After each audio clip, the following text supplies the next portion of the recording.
We are officially live. Let me make sure my chat boards are up here and audio is working.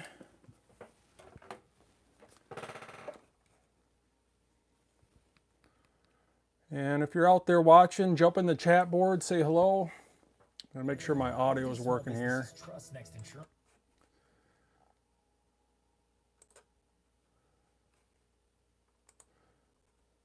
Said if you're out there watching, make yourself known and jump in the chat room, my friends. We got a couple hours here, I'm guessing. We are going to be busy dropping Varget and seeding 5 different pill flavors. And when I say 5 different pill flavors, by the way, this is for the part 4 of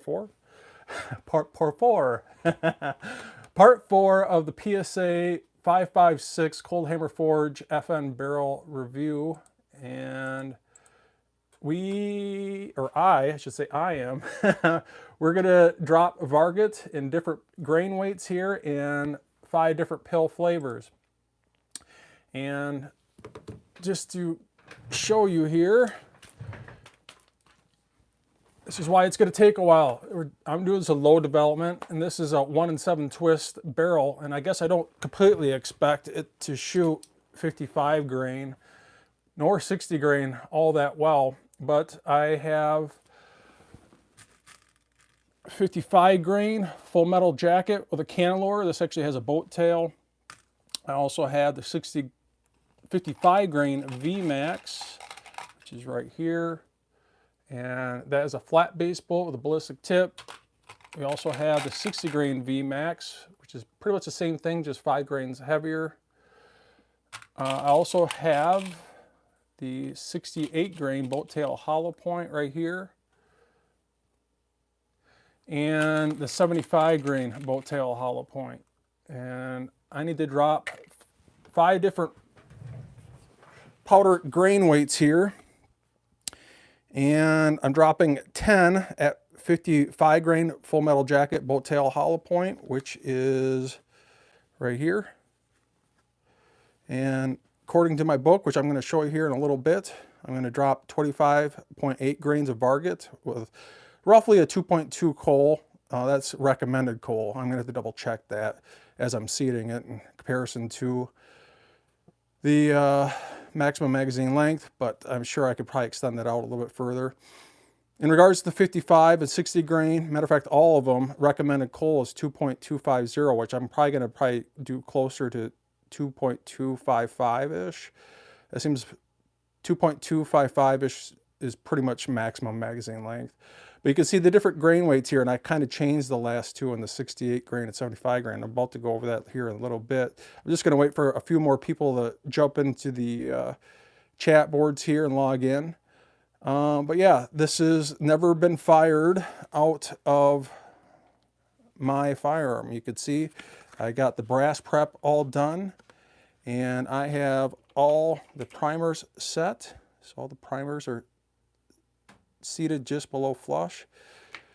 And I got some of these color coordinating. I'm about to go over that here in a little bit, and my reasoning of why I'm color coordinating some of these, and mostly because once I seat the 55 and 60 grain VMAX, I'm really not going to tell the difference between the two, so I'm definitely going to have to color coordinate those. Have to put a color on. Right now I have the red marked for the 55 grain, and I have the blue marked for the 68 grain boat tail hollow point, because once I seat these two, I'm not going to be able to tell the difference, and once I seat these two, I'm not going to tell the difference.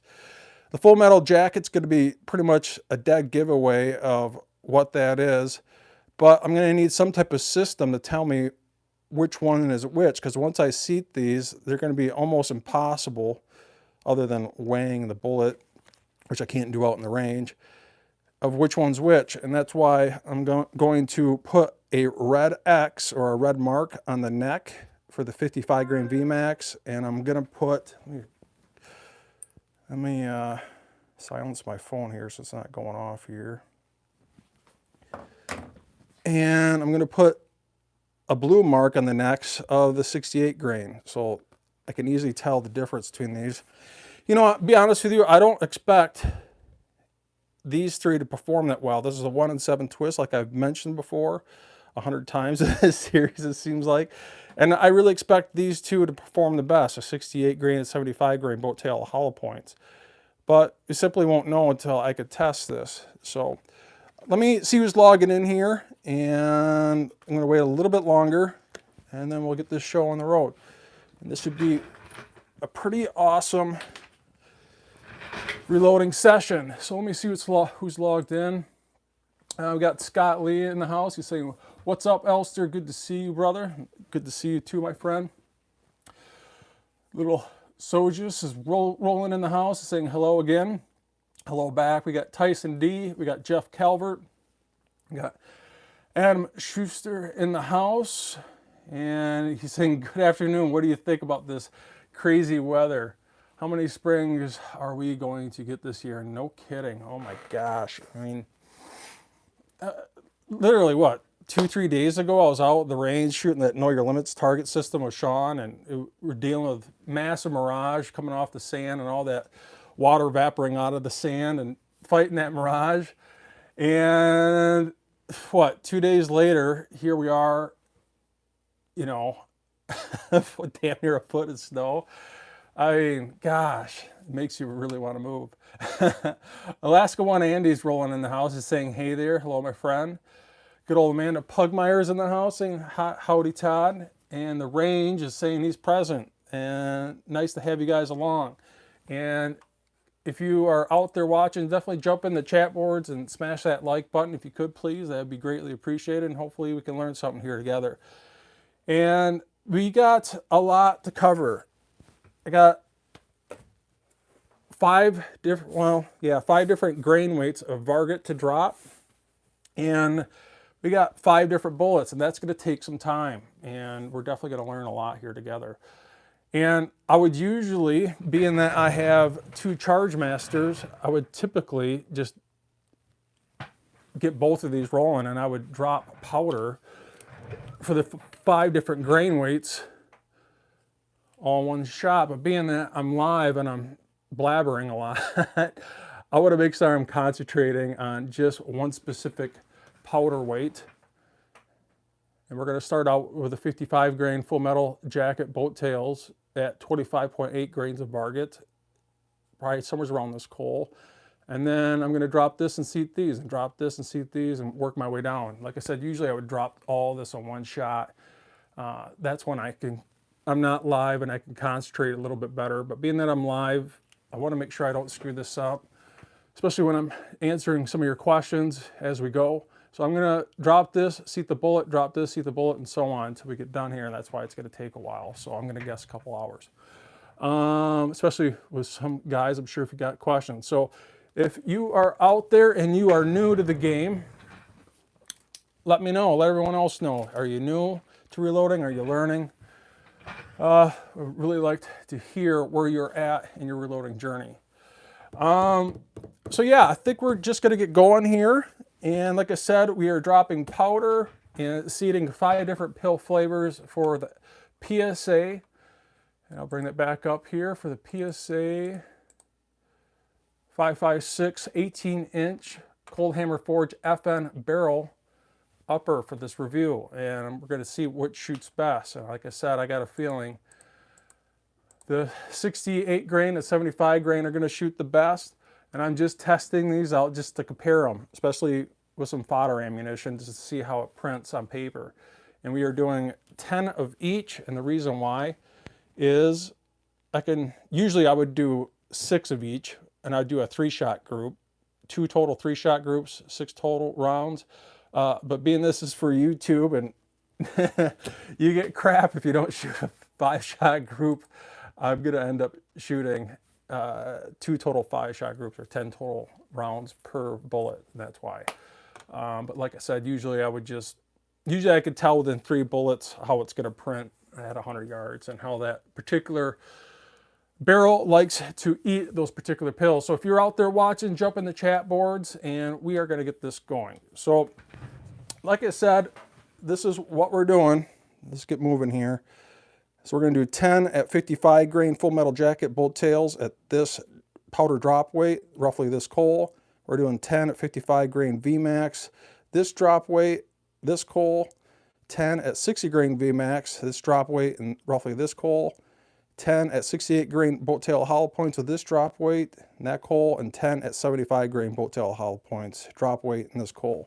And where I get these numbers, if you're absolutely new to the game, is out of my Hornady handbook. And I actually have the 223 section already. Got a little piece of blue painter's tape there. And let me see if I can get you guys a little bit closer here. So let's start out with a 55 grain Full Metal Jacket boat tails. And if I go to the 55 grain, so 55 grain, you can see that here. Let me see if I can get this book a little bit closer.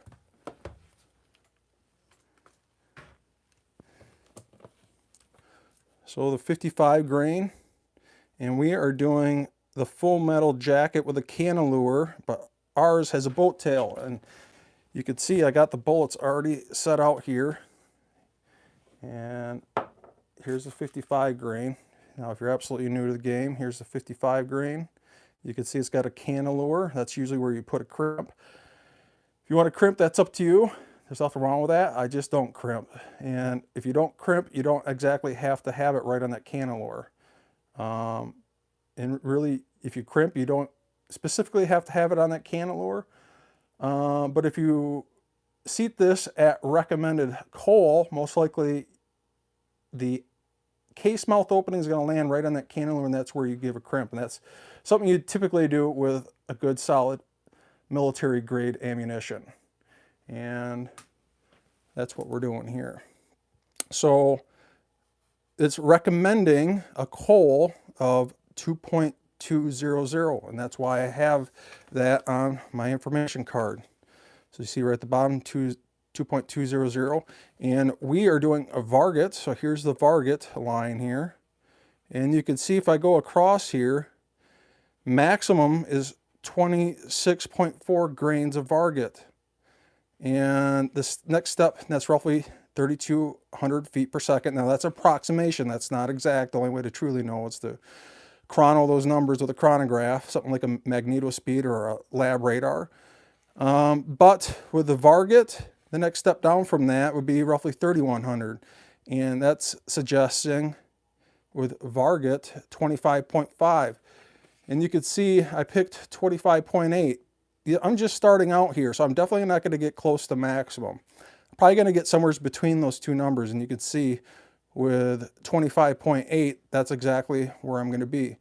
Roughly between those two numbers, and I think that'd be a good starting number for myself. Now, like I said, for myself, this isn't what you do, this is what I'm doing. So I'm not recommending this. Your final coals and drop weights are completely up to you.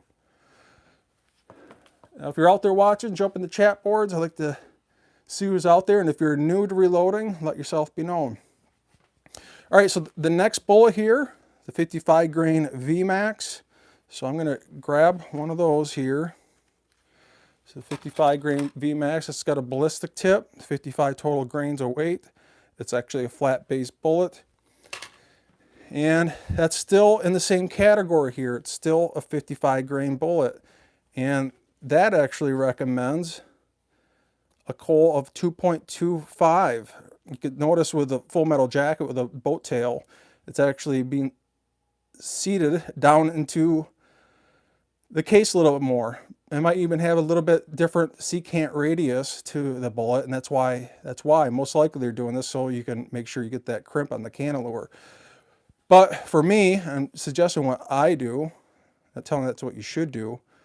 I'm probably going to extend that out a little bit further because I don't crimp. But you can see I'm dropping at 25.8, the exact same powder weight as the Full Metal Jackets with the boat tail. Being that they're both the same grain weight, in my opinion, that'd be a good starting point in regards to the amount of powder. especially being that we're using Varget across the board here. Now, when it comes to the 60 grain VMAX, that looks identical to the 55 grain, but it's just 5 grains heavier. Same ballistics tip, it's got a flat base bullet. And we're going to flip over, because this is the 55 grain page. We're going to flip this to the 60 grain page. Here's the 60 grain page here. And with the 60 grain, I'm going to drop at 24 grains of Varget. And you can notice the coal from the 55 grain to the 75 grain is the same. Well, this is recommended coal. Doesn't mean I'm going to exactly do that. I'm going to do maximum magazine length. And I've done this enough times to know that it's roughly 2.255 inches at maximum magazine length. And that's what I'm going to shoot for. But at least for the 60 grain VMAX, I'm going to do 24 grains. And with the 60 grain VMAX with Varget, you can see it maxes out at 3,000 feet per second with 24.9 grains of Varget. And the next step down from that is 23.8 at roughly 2,900 feet per second. And in my information card here, I have 24 grains of Varget. So I'm kind of roughly in between those numbers. So just a little bit above and a little bit below. I think it'd be a good starting point there in regards to how much I'm going to drop there. So 24 grains. I usually drop 23.8 grains in my pet load, but I'm going to push that, I'm going to boost that up a little bit, a little over the 2,900 feet per second mark. As for the 68 grain and 75 grain boat tail hollow points, I am going to assume that this is going to work out the best with this particular upper. And the reason why that is, and I've mentioned this before, but I'll mention it again, is this particular upper, which is this one right here, this has a 1 in 7 twist. So that is a faster twist rate. That means for every 7 inches, if I got 7 inches, for every 7 inches of barrel, that bullet's going to make 1 full revolution. For example, if I have a 1 in 10 twist, something like in a 308, that bullet in 10 inches of barrel is going to make 1 full revolution. So that's how that works. And it's kind of contradictory. You'd think with a lower number it would be slower twist rate, but that goes against the fact. Actually, the lower the number, the faster the twist rate, because it only takes 7 inches of barrel to make 1 full revolution. And that's how it works. And usually with these faster twist rates, they like a heavier bullet. And that's why I'm assuming that the 68 grain and 75 grain is going to perform the best out of this particular upper. Now, in regards to the 68 grain boat tail hollow points, and I got those pulled out here also. And if you're absolutely new to the game, this has a boat tail. You can see it's got a boat tail in the back. It's not a flat base bullet. And it also has a hollow point. So 68 grain. And at least for Varget, it maxes out at 24.9 grains of Varget. And the next step down below that is 27. And if you're, at least in my opinion, if you're starting out, you never want to hit max. The only reason I'm doing this right now is I just want to see what this barrel particularly likes to eat in regards to different bullets and different bullet grain weights. And you can see, at least on the 68 grain boat tail hollow points, I'm dropping 24.5. So it's somewheres, if this is the Varget line, it's just a little bit over 2,700 feet per second, but it's a little bit under 2,800 feet per second in regards to the 68 grain boat tail hollow points. And they give the same recommended coal of 2.25 inches. So it's damn near maximum magazine length. Now the next step over is the 75 grain. And same deal here. Varget maxes out at 23.5. And I'm going to drop 23. So a little over the 2,500 feet per second, but a little under maximum. And that's where at least I'm getting those numbers. Like I said, this is what I'm doing. I'm not telling you this is what you should do. And with the boat tail hollow points, that is what they recommend for coal, 2.25 inches. So that's where I'm coming up with these numbers if you're absolutely new to the game. And you can notice I have, like I mentioned, a red X for the 55 grain VMAX. I'm just going to hit base with this again just to run this home, especially for those that are absolutely new. I need to put color codes on my brass because the 55 grain and the 60 grain are identical. It's going to be hard to tell the difference once I get those seated. I'm going to put a red X on the neck of the brass so I can clearly tell once I drop the powder for that particular 10 rounds, I have a red mark on the neck. And you can notice up here, I got a blue mark on those 10. Because it's going to be impossible, like I said, once I seat these, to tell the difference between these two, and impossible to tell the difference between these two once they're seated. So let me just quick jump in the chat boards there, see who's still logging in. If you guys got any questions, let them rip. I'll try my best to answer them. And I'm just going to quick refresh this. Wow, you guys are pretty quiet out there. Not saying much. Just giving you crap. So let's, I have had this powder scale, my Charge Master, warming up for some time now, so roughly 10 minutes, and I would recommend to make sure you warm up your scales at least 10 minutes. And let me fill this up with some Varget. So I got my Varget over here, and I'm going to load this up with, make sure you guys can see this, but I got enough room to get this done.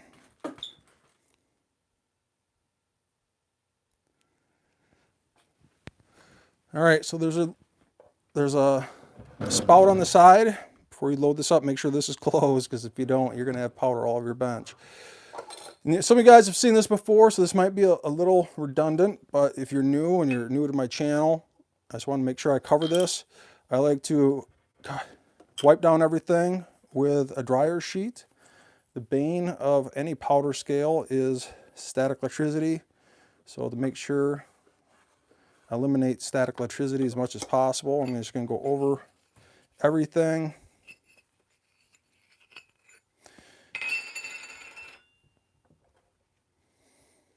And we're going to fill this up with some Varget powder. I like to make sure that this is nice and level. And let's grab the Varget here. This stuff is also known as unicorn powder, at least right now. It seems like either you can find this stuff in abundance or it's impossible to get. There's no middle ground, at least with Varget and H4350. All right, so I'm going to load this up, not all the way.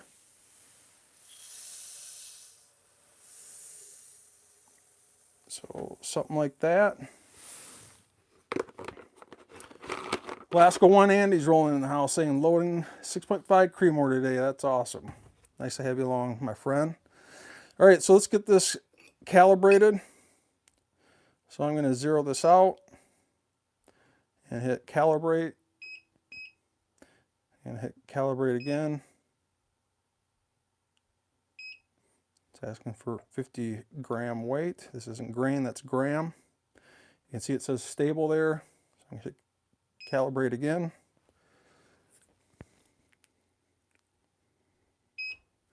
It's asking for 100 total now, so I'm going to grab the other 50 gram weight. It says stable.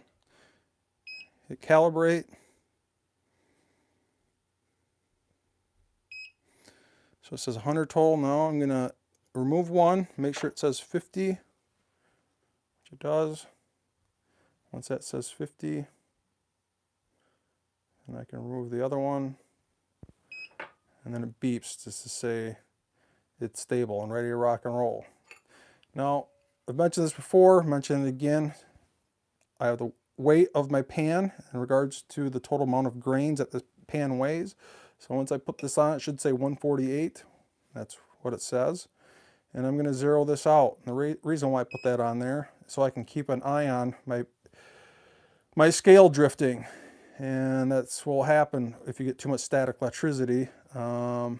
These will tend to drift, especially in humongous reloading sessions. If you're going over 100 pieces, for example, you might, when I take this off and I dump the powder, It says 148, and I keep on doing this, and maybe 50 rounds later, 50 powder drops later, it might say 147.9. Another 50 later might say 147.8, and it's drifting off. And that might be a good indicator that you need to recalibrate your scale. And I also have what's called the Bic pen modification, and I've mentioned this before. Trying not to make this too redundant, so I'm going to fly through this. But I use a Bic pen insert to reduce the mouth opening of my Chargemaster to get more precise drops in regards to overthrows and underthrows. So that's what I have in both of those. And we are starting out with the Full Metal Jacket. Now, like I said before, usually if I was doing this by myself and I wasn't blabbering and doing this live, I'd probably stoke up both of these, and I'd probably have, you know, these 10 on Mr. Blue here. So I actually labeled this one Mr. Blue. You can actually see the name on it, Mr. Blue, and this is Mr. White. And the reason why they're labeled those specific names because I have a white Bic pen insert on that one and a blue Bic pen insert on that one. That's the only reason why. But if I was doing this by myself, I wasn't blabbering, I could concentrate more. I would probably load up 10 over here with this specific bullet and drop weight, and 10 over here, and that way I can concentrate, but I'm blabbering, so I want to make sure I don't screw up. Safety is the important name of the game here out in the reloading room, so I'm just going to drop 10 at a time, see 10 bullets at a time. That's why this is going to take a little bit longer than normal. It looks like good old, the range is rolling in. He says, what model Chargemaster is that, and what's a good price for it? And this is the RCBS 1500, Chargemaster 1500. And as a matter of fact, I could probably get a little bit closer on this. You can see it right there, Chargemaster 1500. And the reason why they call it the 1500, because it can measure up to 1500 grains. And that's why they call it the Chargemaster 1500. So with that being said, let's drop some powder. And like I said, we are, oh, and I didn't answer your question completely there. If you can find, this is my opinion, the absolute minimum I would recommend, I wouldn't get anything less than this, is the Chargemaster 1500. And you can usually get this if you keep an eye out for sales, a little under 300 bucks. Anything under 300, in my opinion, would be a good deal. If you can get it, I think I got both of these on sale on closeout when Gander Mountain was going out of sale. I got both of these for, God, what was it? 230 bucks or something like that, which is a smoking deal. But anything under 300, in my opinion, would be a good price. Especially RCBS runs these with, RCBS in general runs a lot of mail-in rebates. So if you can get something on sale plus the mail-in rebate, keep an eye out on RCBS.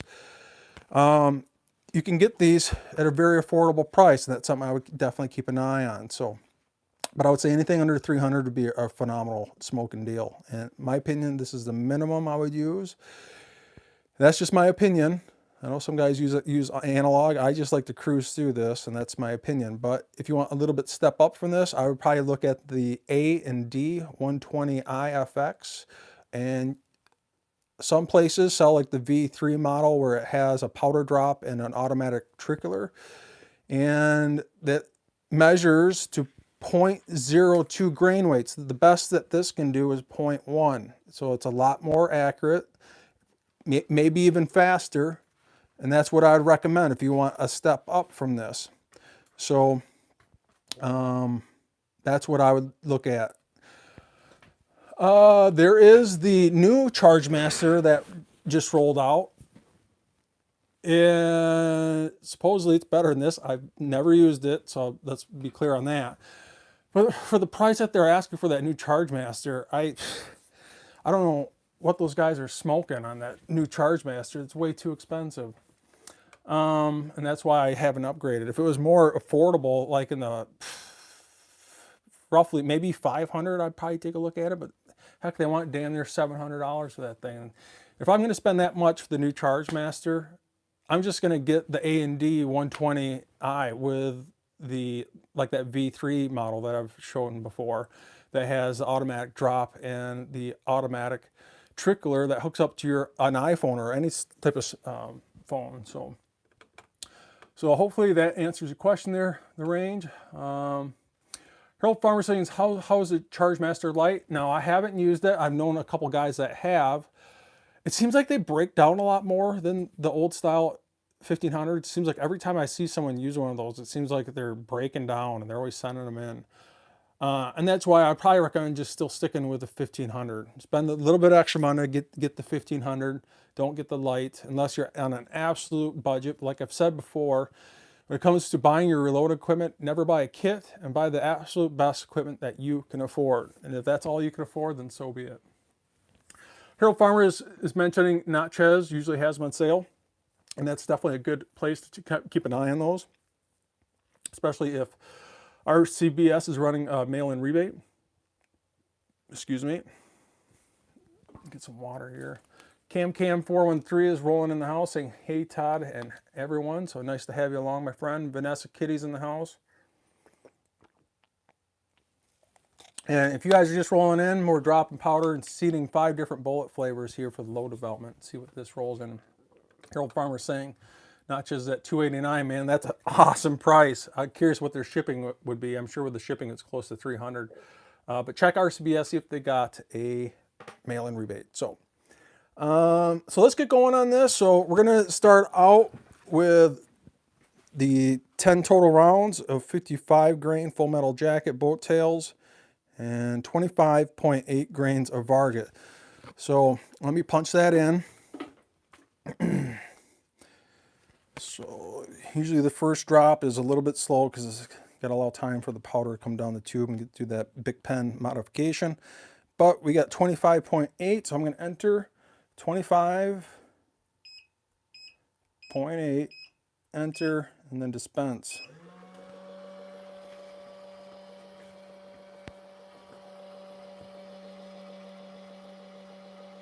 Now, the big pen insert definitely slows it down. There's no doubt about that. But it's pretty rare to ever see it over or under throw. And you can see it's right at 25.8 grains. And like that last reloading session we did at 50 total drops, not a single overthrow or underthrow. So I'm going to back you guys up here so you can see what is going on here. I'm trying to get the best possible angle here. So just remember, we're dropping 25.8 grains of Varget powder, and I have 10 off to the side here. Being that we're dropping Varget all the way through for all different 5 bullet types, I definitely don't want to get this mixed up. And like I said, if I was doing this not live, I'd probably stoke up both of these Chargemasters and be going to town. But while I'm talking and we're doing this live, I just want to make sure I don't misdrop something for a different powder, and that would obviously be bad. So if you're about to buy your equipment, you definitely don't want to miss your powder funnel. And you can notice I actually have 2 powder funnels because I got 2 different Chargemasters. One's called white to match Mr. White, and one's called blue to match Mr. Blue. And that way when I'm going to town, I'm not screwing up. I'm like, you know, maybe you really should be paying attention when you're doing this. That's why I'm single dropping this. But that's why I do a little bit of redundancy. I actually have the pans labeled Mr. Blue. This is Mr. White. This one has a white big pen insert. That one's got a blue big pen insert. That one says blue. This one says white. You know, that way when I'm going to town and I'm trying to cut the amount of time in half in regards to dropping powder, I don't get screwed up. So I got the white funnel here. I'm going to put blue away. And before you do anything in regards to dropping powder, I have this flashlight. And I double check the case mouth openings for anything inside these cases. And I'll just quick run over all these. And another thing I'm checking is to make sure that there's a primer seated. You can clearly see the primer through the flash hole. And I'm double checking to make sure that there is a primer seated in every single one. And I'm also making sure, especially if you're using stainless steel pins or even dry tumbling with walnut media, that there's no media in any of those. It's completely empty. So, all right, so with that said, I got 25 of those, and I'm gonna drop that. So we're gonna load up 25 here. I usually tap this a little bit. Go on, the second you're done, move the funnel over so you don't forget. And do a double charge, make a mess. So Adam is saying, whoa, that Chargemaster is awesome. First time seeing it in action. And they've been around for a while. I've actually been using these since 2016, and they're still going solid. And they're pretty much the gold standard, in my opinion, in regards to dropping powder. And that's the absolute minimum I would get. If you want something a little bit better than this, a little bit more precise powder drops, I'll probably look at the A&D 120Is with a separate powder drop and trickler. So that's 25.8. So I'm double checking the total amount of powder being dropped. I take that pan off, tap that, make sure that each grain of powder drops in. Now, this is being dropped at 25.8 grains. Now, don't get grains confused with something like a grain of powder. When they say 25.8 grains, grains is actually a weight measurement. There's actually 7,000 grains in one powder. They're not saying 25.8 actual grains of powder if you're absolutely new to the game. So this is 25.8. So remember that. That's one number you're probably going to want to memorize, is there's 7,000 grains of powder in 1 pound. So that's how you figure out your prices of your reloads too. You know, for example, this, if you bought 1 pound of powder at $25 and you're going to get 25.8 grains per drop, you can take that 1 pound of powder, which consists of 7,000 total grains, and you can divide that by the 25.8 grains per, and that'll tell you how many total drops you're going to get. Once you figure out how many total drops you get, then you divide that by the price, and that's how much it costs per drop.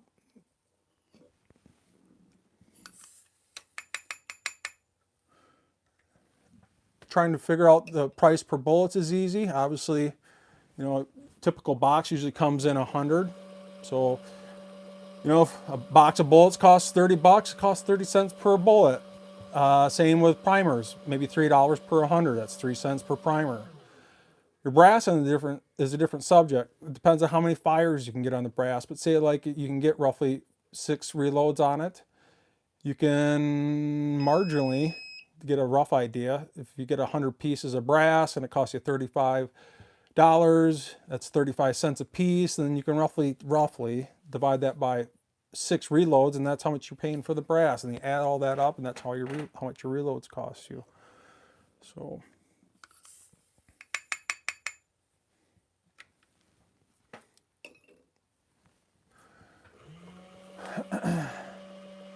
the last one is saying still use the pack powder dispenser and scale. Who used to make the dispenser and scale for RCBS? There's absolutely nothing wrong with using an analog scale. It just depends on how much time you want to invest. If you got the time, there's nothing wrong with the analog scale. Harold Farmer saying he scored 34 pounds of Varget, and that's awesome.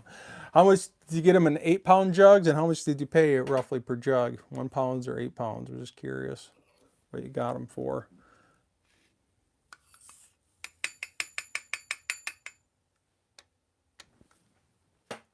So once we get done dropping these 10, we're gonna seat 10 total bullets at roughly 2.2. I might extend that out just a little bit, but it's gonna be somewhere around that that recommended coal, at least for the initial load development. Now, the way I like to do my load development, like I said, I'm doing 10 total of each for 2 total 5-shot groups. The second group confirming the first. But usually, if I wasn't doing this live and I wasn't doing this for YouTube, I'd probably actually do 3-shot groups, because I can usually tell within 3 shots if it's going to group good or not. And I would load up 6, so 2 total 3-shot groups, because I don't want to burn up that barrel life, and I don't want to burn up components just to figure out what my particular firearm likes to shoot.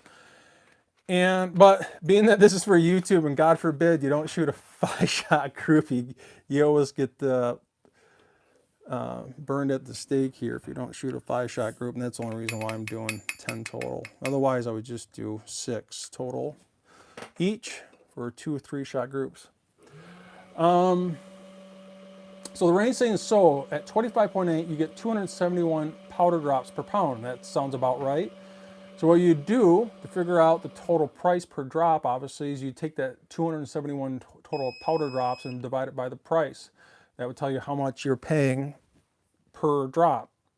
So you'd write that down, and then you write the price per bullet down, and you write the price per primer down, which those are super easy to figure out. And like I said, in regards to the brass, depending on how many reloads you can get on the brass, it's quite easy to figure out how much each reloaded cartridge is costing you.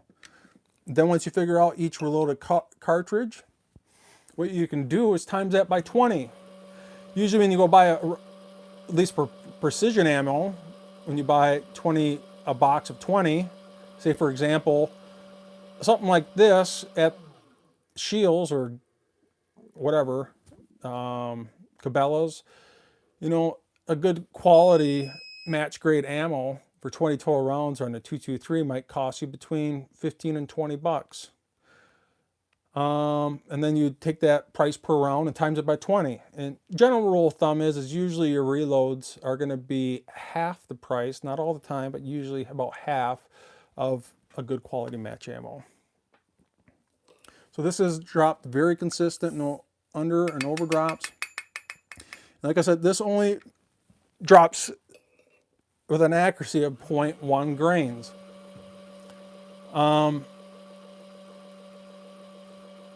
And that's where that A and D, the 120i, the FX, really shines, because it drops within 0.02 grains. It's much more accurate. It's going to get it more close to the individual granule of powder. All right, so I'm going to hit stop because I'm done with that particular reloading session. And one thing I'm going to do here, once I get this done, is I'm going to double check to make sure with my flashlight, try and do this the best I can live. So I'm going to grab my flashlight here, and I'm going to double check the powder levels. Make sure that they're all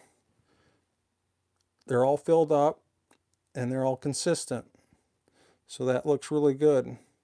And this is for the 55 grain fodder bullets. I call them fodder bullets because I don't expect this to shoot great, but I'm just curious to see how it prints. I'm probably actually going to shoot the first 5 rounds using this bullet just to follow out the barrel. And I'm not taking a cold bore shot on the ones I actually expect to perform well. So that's my reasoning. So everyone's got a different method to their madness. It's just mine. And like I said, I probably wouldn't be doing 10. I'd probably be doing 6 if I was to not do this for a video series. So with that being said, you can see I actually already have my 223 die in there, my cedar die, and ready to seat bullets. So I'm going to carefully move these 10 over here. Like I said, if I wasn't doing this live, I'd probably stoke up both Charge Masters and go to town and then seat them all in one shot. But being that I am live, I want to concentrate on this. Make sure I do not screw up. So let me make sure I got your comments in there so you guys can see. I'm going to get my book out of the way. Now, if you're just joining us, once this live event is over, you can watch this video from the start once this is done. So I'm going to grab my 55 grain, and this has, out of our book, like I mentioned earlier, has a recommended coal of 2.20. Now this is based off coal, cartridge overall length. I'm not going to totally worry about bullet jumps because it's for a semi-automatic. If this is a bolt action, I'd probably play with the jumps and see how far I am off the lands, and I mentioned that in the last live reloading event, and that's something you might want to check out if you missed that in regards to using a bullet comparator. But yeah, coal at 2.200. It's gonna be somewhere around there. I might extend that out just a little bit, but not much. Now, next thing I'm gonna do is get some water.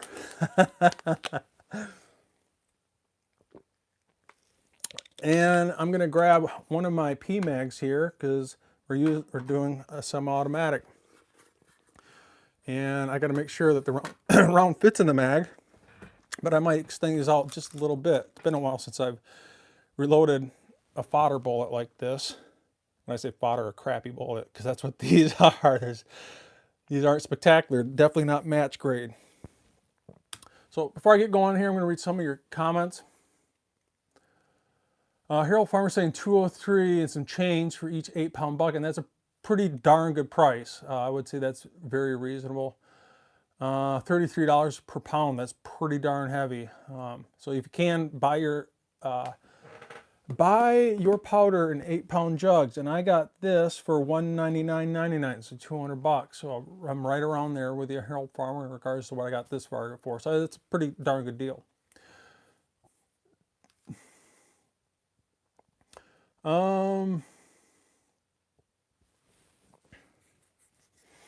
So Let Mining 44 saying, Todd, where would you recommend buying the A&D scale? If you just, matter of fact, I'll see if I can look that up right now. See if I can do this without screwing up the live event. Give me 1 second. I'm just gonna move this away just so you don't see my desktop. Just give me a sec.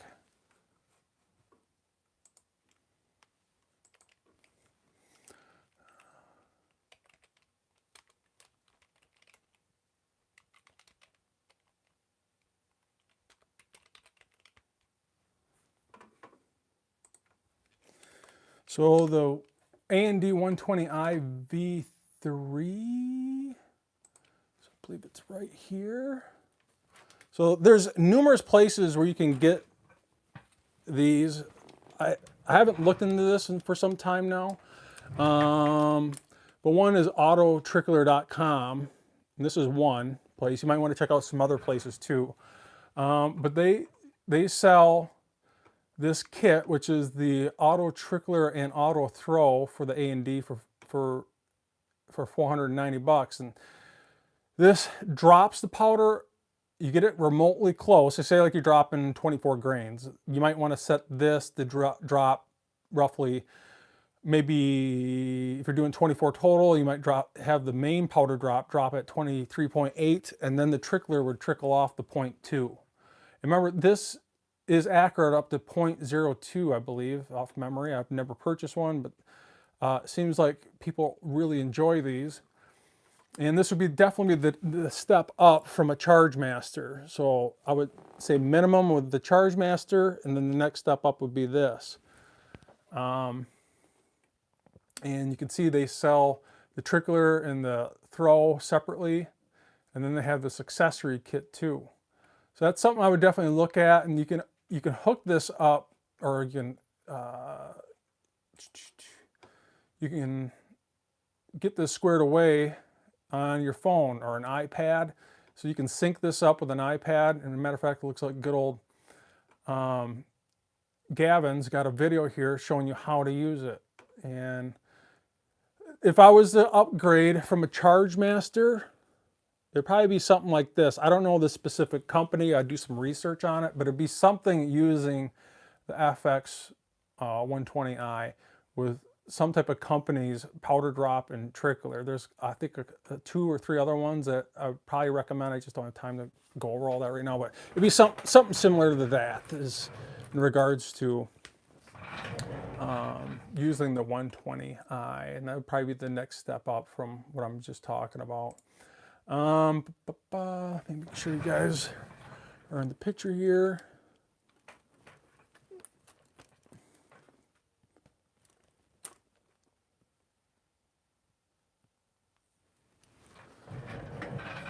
So hopefully that answers your questions. All right, so let's get going here. And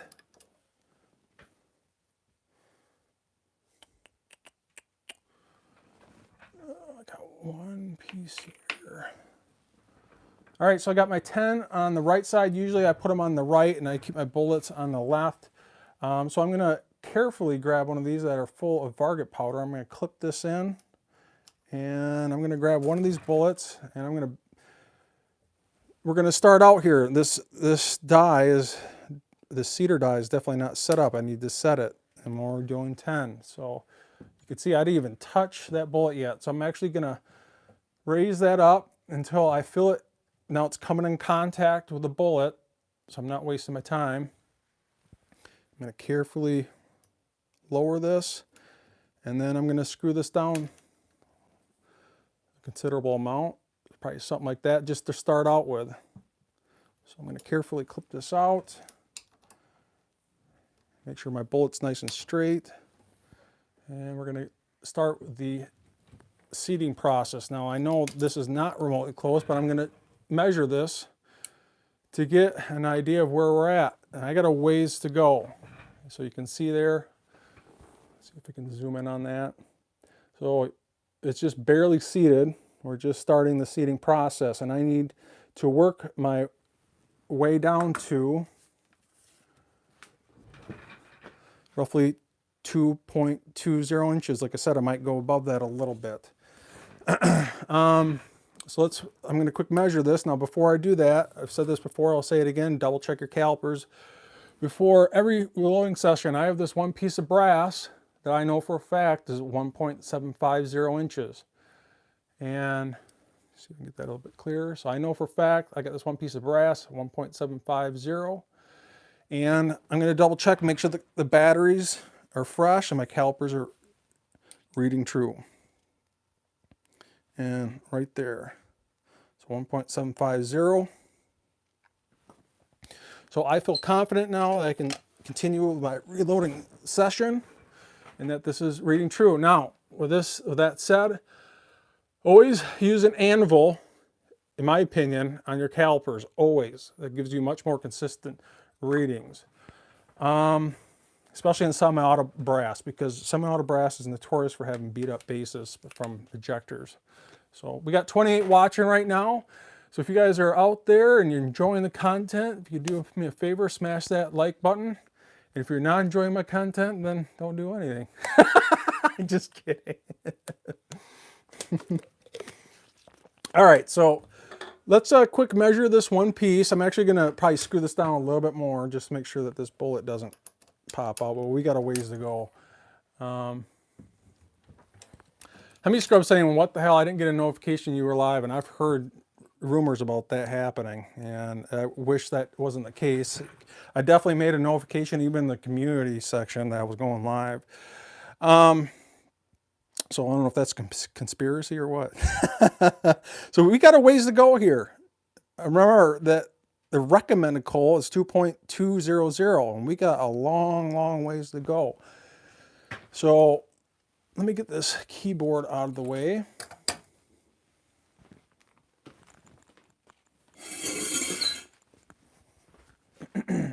Thor's axe rolling in the house saying, hey Todd. And okay, so some of you guys are just logging in, so I'm just gonna quick run over this again. So if you're just joining us, we are seeding 5 different bullet flavors. I'm doing load development for this particular series using the PSA 18-inch cold hammer forge FN barrel. And this particular upper has a 1-in-7 twist.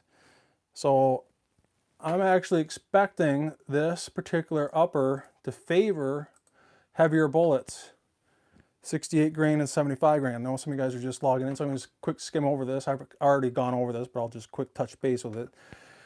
And I don't expect these to do really well at all, actually.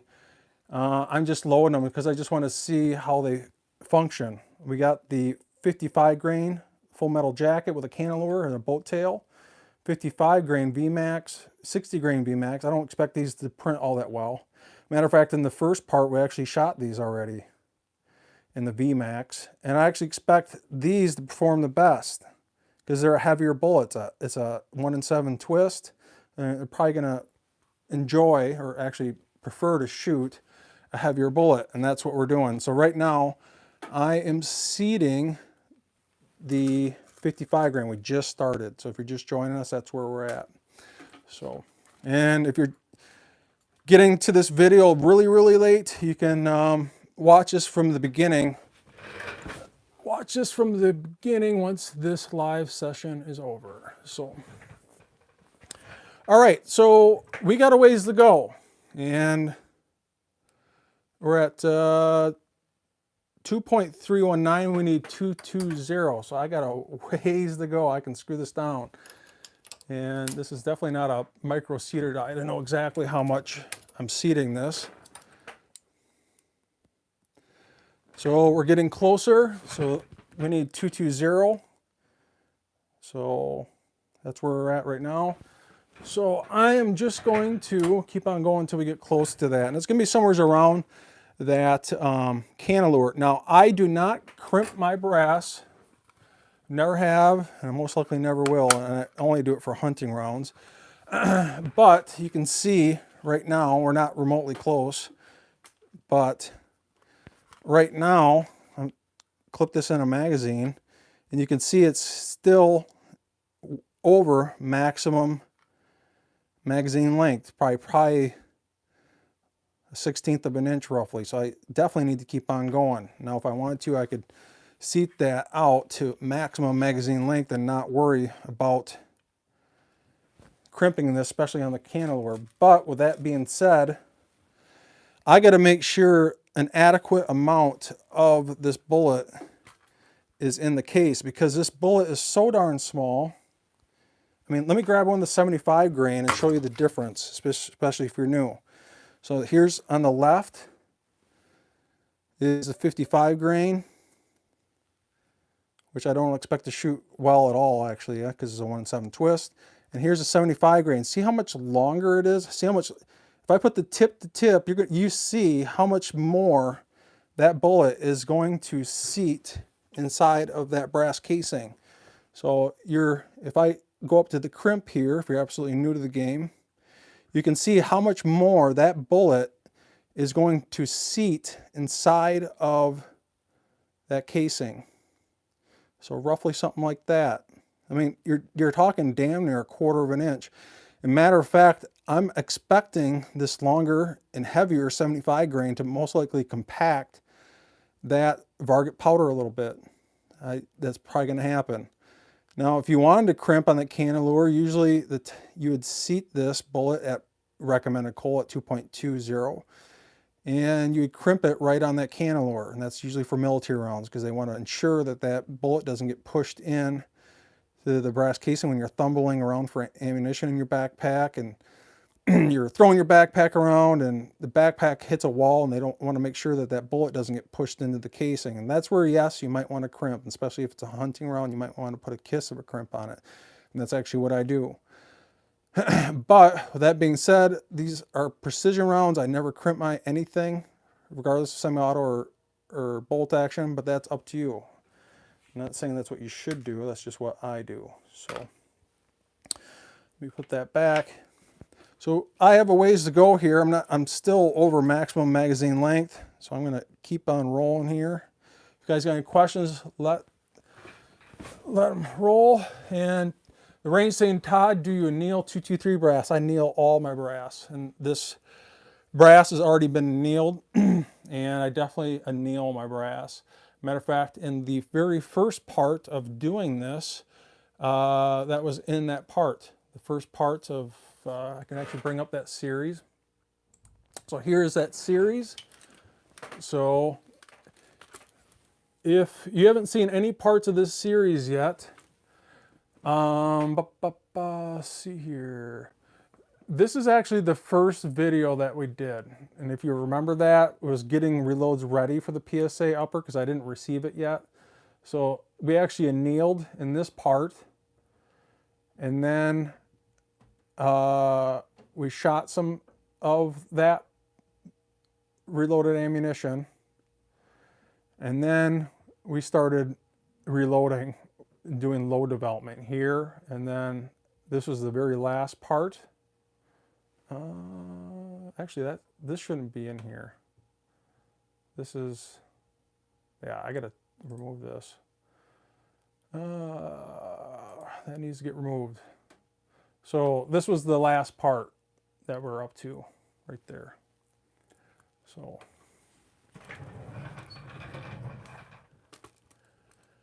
if you missed those parts, you can definitely go back and watch those. Let's see here. So yeah, Thor's axe is in the house.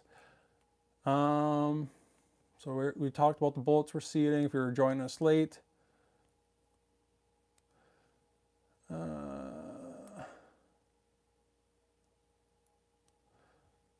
So if you're still not sure what bullets we're going over, I've already mentioned it several times, but I can quick going over that again. You should know by now, I guess.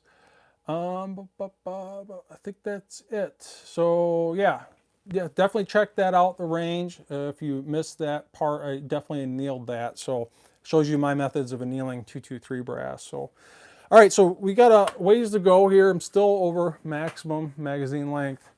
So I definitely need to keep on going here, and recommended is 2.2 and we're at 2.85.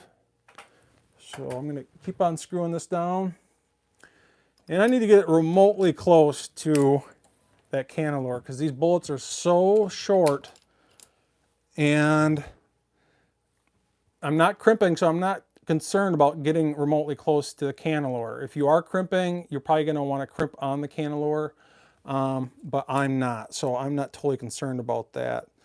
And I'm probably going to get this close to the other ones at 2.25, so 2.25, and I'm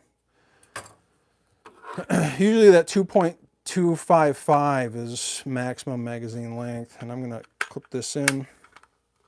So you can see we're still not there yet. We got a ways to go. So screw this down some more.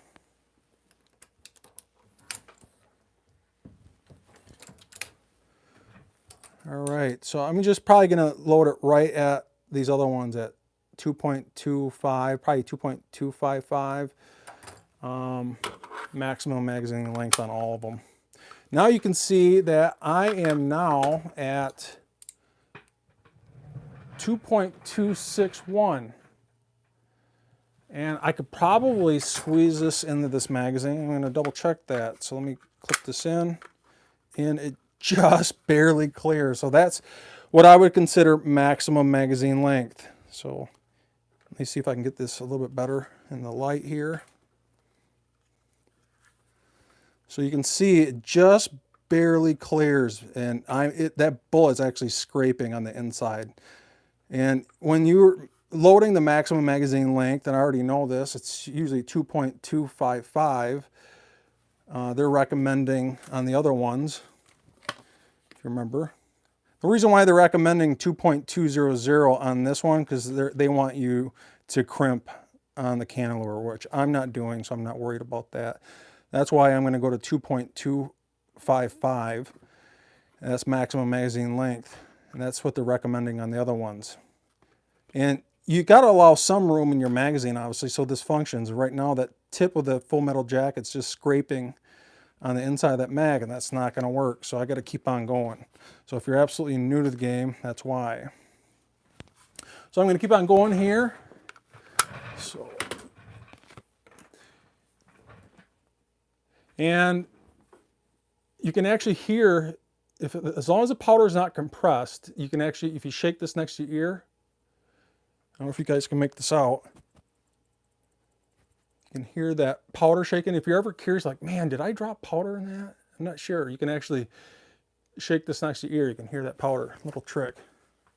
You're like, man, I think there's powder in there, rather than pulling the bullet. That's what you can do. So, all right. So let me just quick double check and see where this is at. All right. So I'm going to shoot for 255, and we don't have much further to go. I might go a little bit past that, but I want to make sure that this fits in the magazine. So right now we are right at that 2.255. That's usually around there. Remember, the other ones are recommended at 2.25, and we're at 2.55. So we're 0.005 of an inch over recommended. So I might just take this right down to that recommended coal on the other ones. But I'm going to quick clip this in just to see how it fits. Now this should definitely work in the PMAG, and you can see it does. And I'll show that to you, but we got a little bit further to go. So you can see now it definitely clears, but just barely.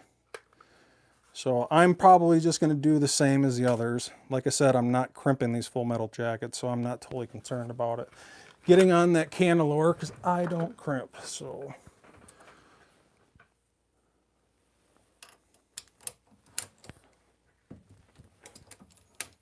and there should be an adequate amount of neck tension on that. So I'm going to go a little bit more. So 2, I'm going to shoot right for that.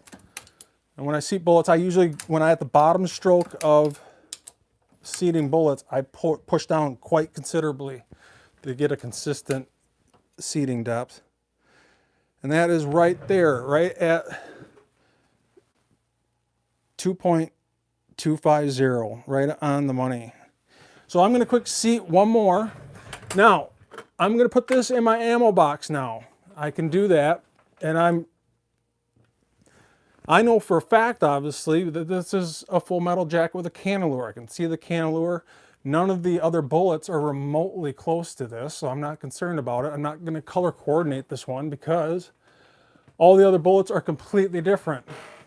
This is the one we're doing right now, 55 grain full metal jacket, so you can see that right here. And the other ones here, the VMAXs, are identical. So that's why, if you're just joining us, I am going to color code the 55 grain with a red mark. And you can see I've already done that on these pieces of brass. So there's red on these. All I take is a marker and I just swipe the necks. And you can see on these, they got a blue swipe on them. And the reason why is the 55 grain and 60 grain are so identical. Once I seat them, I'm not going to know which one's which, especially out in the field. So the 55 grains have got the red mark. The same goes with the boat tails. They're so identical, I'm not going to know which one's which out in the field. So the 68 grain is going to get the blue mark. So that's why I'm doing that. So I don't lose track of what I'm doing. All right, so this one is at the exact same length as the others, and I think that's what I'm going to stick with. I feel that this is seated just below, so it's seated just below that cantilever, and that bullet is seated damn near all the way through that neck. So just to show you how much this is seated into that neck, as long as you got good neck tension, this is what I do. I'm not saying this is what you should do, but in my opinion, if that's where it's seated, you can see that bullet is all the way through the neck. So even the boat tail is past the neck. So I have this seated at the exact same length as the other ones that I'm eventually going to reload. So I'm actually going to mark that on here. So I'm actually going to get my pen, because right now I have it's marked with recommended coal, and that's the only reason why they're putting 2.200, so you get to the cantilever. We're actually going to do the same as the others, so it's going to be 2.250. And that's what I'm going to settle with on the full metal jackets. So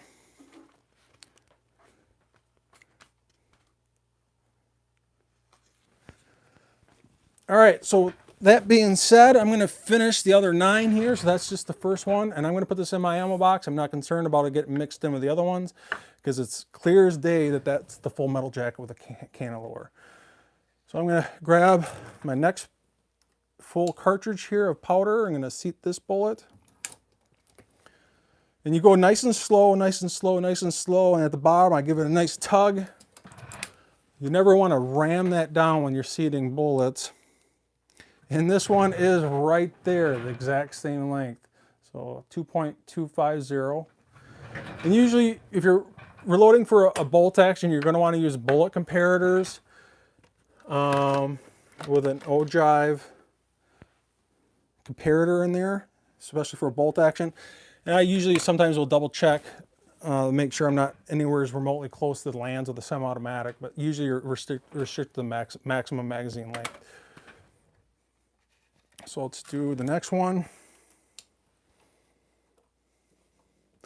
And you guys are eventually going to watch all this being shot on paper on the range in the next edited video. So this one's a little over, and that's why you, for a bolt action, you usually measure by ogive and not the bullet's tips, because the bullet tips are not that consistent. So, but that's close. And once you get close, you set it and forget it. Don't try and chase that perfect seating depth. That's the worst thing you can do. You just go to town at that point, as long as it's reasonably close. So nice and slow, nice tug at the bottom. Once I get done seating these 10, I'll read your comments here. So nice and slow, nice tug at the bottom. I'll measure this one quick just with shits and giggles, baby. And right there, pretty much 2.5. So 2.25, I should say. So once you seat your bullet, it goes right in the ammo box. And this is where, if you want even more precision, you can check the concentricity or the straightness of seating these bullets with a, something like a run-out type of measuring tool, which I don't do. You can do, and it definitely helps, especially if you're going for the ultimate precision. I just don't. And it's just about finding your own reloading adventure and how much time you want to invest in getting your reloads as anally perfect as possible. I just don't. And once I've verified a few, I just go to town. And like I said, don't chase that perfect hole length. You want to get reasonably close and just go to town.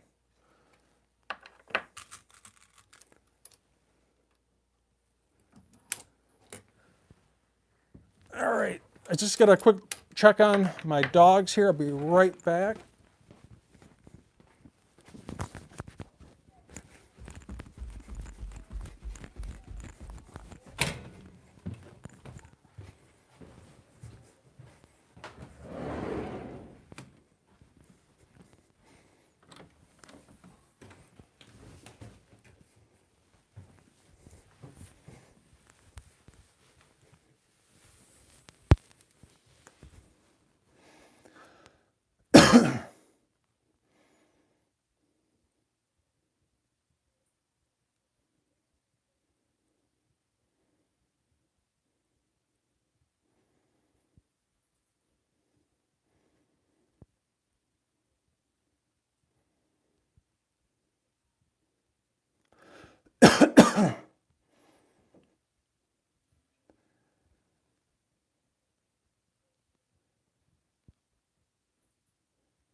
All right, so we are done with the 55 grain, so I'm gonna cap this off here. We are done with that. So we got the 10 55 grain. So here you go, 10 pills of freedom. So that looks awesome. Now we're moving on to the 55 grain. So we got the 55 grain VMAX. So if you're just joining us, that is right here. So we just finished this one here. Now we're moving on to the 55 grain. And the 55 grain shows the exact same powder drop, the exact same weight bullet, so we can get away from the reloading book like I shown earlier with that 25.8 grains of Varget. So I'm gonna grab my tray here, let's set that back over here. And this should already be set at 25.8 from the previous session. So now I can just hit dispense again, and you should read 25.8. I don't have to play with it anymore, at least for the 55 grain, because they're the same bullet weight. How's the sound coming through, my friends? Let me know how the sound is.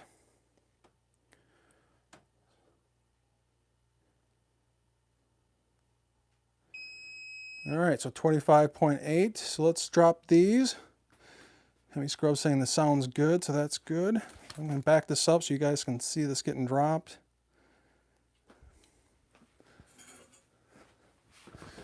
All right, so now, like I said, we got to make sure, or I got to make sure I'm sure that I don't get the 55 grain confused with the 60 grain, being that those bullets are damn near identical.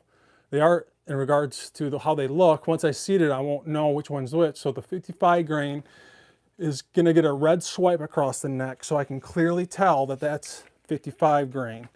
So I'm gonna carefully remove 10 of those 10 with a red swipe over to my loading tray here. Show the red mark clear as day that it's pointing at my face, going, hey, this is for 55 grain. Don't get this confused with 60 grain. And like I said, if I wasn't doing this live, I would get both of these Charge Masters rolling. I just go to town, but being I'm live and I'm talking and I'm answering questions, I want to make sure I don't screw up here. So let me read some of your comments here before we move on. Let's see here.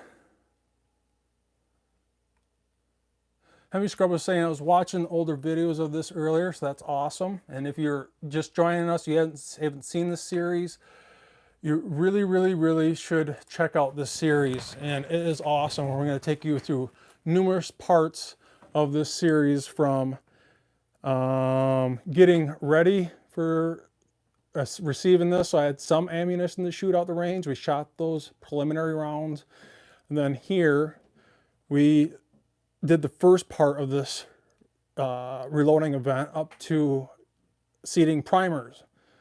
And this is the second part of this reloading adventure, at least for this particular firearm. So if you're just joining us, you're definitely going to want to check that out. So, all right. So let's drop these 10. Get the chat boards back up here.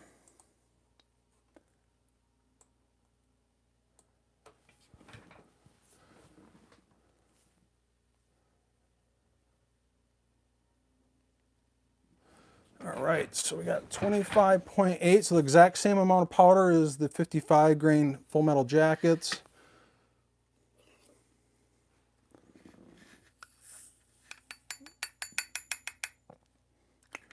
Quick drop these 10 and seat those bullets.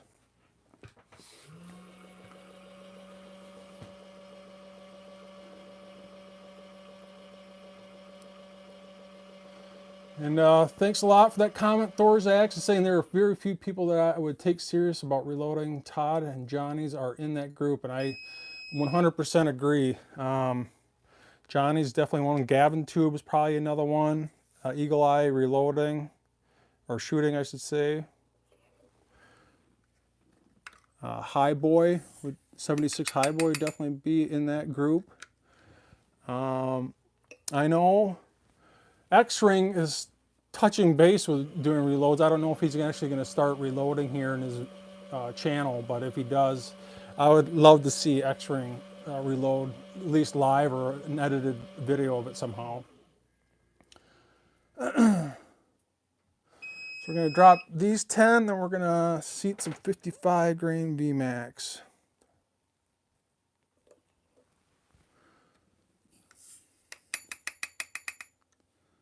you guys got any questions, let them rip. I'll try my best to answer them. Jeff Allen's asking, how do you get the names highlighted in red? So you just do @ you just put an @ symbol and then the name, start the name, and usually it'll pop up. Rain saying X-Ring is one of my favorite channels, and yeah, he's an awesome guy, man. That guy rocks. He's definitely a good shot, no doubt about it.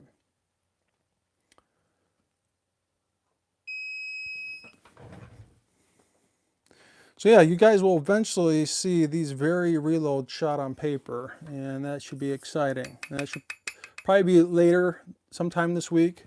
We just got hammered with snow here. Literally went from no snow to a foot of snow in 2 days.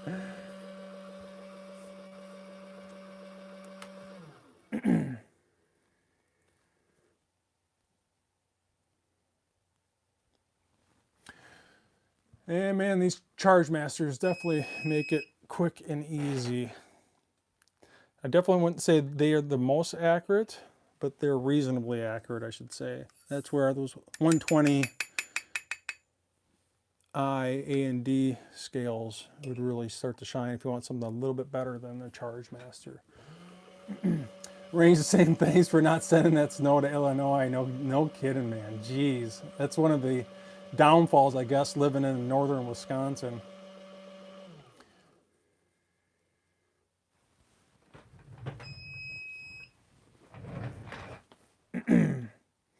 So these all have all consistently dropped 25.8, not a single under or overthrow, thanks to that pen modification insert. Jeff Allen saying it's snowing here in West Michigan right now. Oh my gosh, don't bring that this way. We no joke, have had damn near a foot of snow in 2 days. So if you're out there watching, jump in the chat boards, make yourself known. Got any questions, especially if you're new to the game? Let your comments be known in the chat boards, and I'll try my best to answer them while I'm dropping powder and seating bullets. So we are up to the 55 grain VMAX. So that would be this one here. So 55 grain flat base bullet, ballistic tip. It works amazing. These work amazing in my 10.5 inch 5.56 AR pistol. Blows away everything out in the field that I have in stock right now for pills, even the 68 and 75 grain, and that's because it's a short barrel AR. 10.5 inch, it doesn't have enough barrel length to stabilize the bullet, and that video series proves that. If you don't believe me, check it out. That's on the PSA 10.5 inch 5.56. Now this one's a little bit different because it's got more barrel length, but we truly won't know. I won't know until I shoot it, and I've been surprised before out in the field, man. I'm like, man, this has got to work, and I go out in the field, out to the range to shoot it, and it shoots like crap. So you just simply don't know until you test it out. So we got 2 more left, and then we are going to seat some 55 grain. I'm going to back out the seater so I don't forget. So I'm going to back this out, and we're going to have to start over in regards to seating. So I'm going to back this out because this bullet will definitely have a different secant radius to the bullet, and that stem is going to contact that bullet definitely different in comparison to the one we just seated in 55 grain full metal jacket. I can notice I got 1 single grain of powder in here in the pan.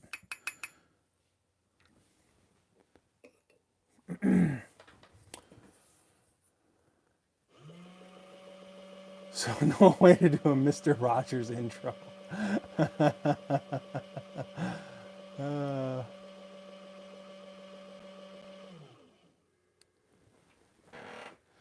All right, last one here, and we're gonna move on to these 55 grain.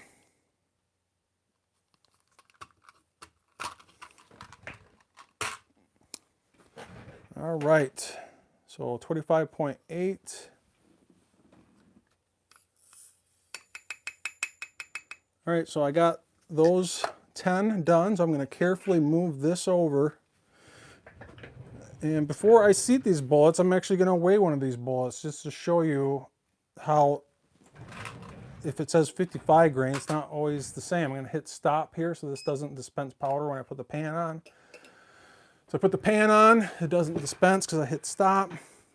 Now I'm actually going to take one of these 55 grain that says 55 grain VMAX. I'm actually going to put this in the pan just to see what it comes out to, because this is grains and this is measuring in grains. And you can see it's really darn close. 54.9. Let me get this out of the way here so I can actually access this. So 55.9, so round that up to 55. And that could be very well the accuracy of this scale too. Let's try another one to see how close it is.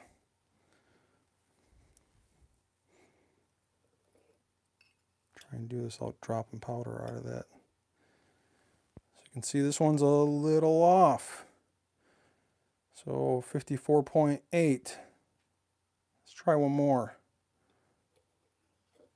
This is where some guys get real anal. I actually used to do this when I first started out to see how anal I could get about my reloads when I was chronographing and everything. I used to weigh bullets. I don't do it anymore. It's literally sort bullets out by bullet and weight brass. I just don't do that crap anymore. But you can see how they vary just a little bit. So just for pure example's sake, here's the 60 grain. Make sure I don't get these confused, get these away from each other. Here's the 60 grain. So let's measure a couple of these.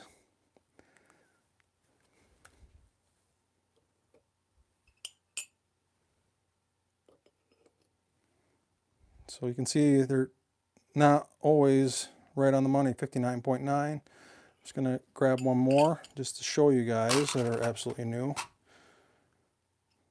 that they're not always going to be right on the money. So that one's right on the money, 60 grains. Well, 59.9. So, yep. So they look identical. It's just these are 5 grains heavier. That's it. And 5 grains heavier can make a difference in regards to how your barrel likes to shoot them. And that's no joke the case in many situations when you're playing around with barrel harmonics. All right, so let's seat these in. We are up to the 10 now. They have a red mark on the neck, so you don't get those confused. So just to quick show you this, and I double checked the powder levels on all these. They look all consistent, so you can see I got a red mark on the neck. So there's a red mark on the neck there, so I know for a fact. When I seat these bullets, I'm not going to tell the difference between the 55 and 60 grain, so that's why I'm marking these. So there's no doubt in my mind that that was powder dropped for 55 grain, and they're seated with 55 grain bullets. All right. Yeah, and you truly, just because my particular, say like we bought two of the same identical barrel, let me rephrase that. Say like we bought two of the same identical firearms. We both went to Cabela's. We both bought a Rock River Arms 18-inch ATH. You bought one and I bought one.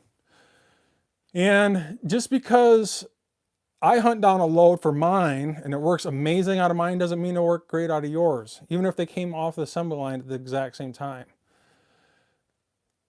Barrels and the bores for those barrels are like fingerprints. I've said this before, I'll say it again. They are so different, and the only way to truly know is to test those reloads in your firearm and just see what it likes to shoot.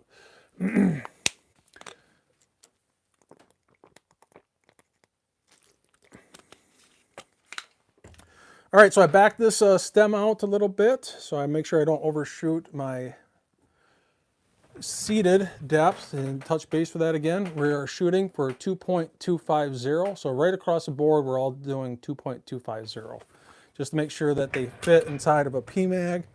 So I'm going to carefully grab one of these full casings with Varget powder, clip this in, grab one of these, double checking that this says 55 grain. That's why I put that card in there. I know for a fact it's not 60 grain. I'm going to heat one of these bullets and see how far we are off. So I can tell I got a ways to go. I don't even have to measure this, but right now we need 2.250 and we got a long ways to go. So that's reading 391. So we got a ways to go. And this is where a competition die seeder that has micro seeding on it really helps. So rather than me showing you, I'm just going to get it close. So we've got a ways to go. When I get it close, I'll show you. So we need 2.250.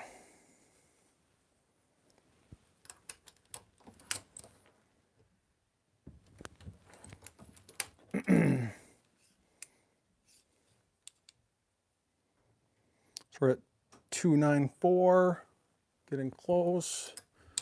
Let's make sure I don't overshoot this.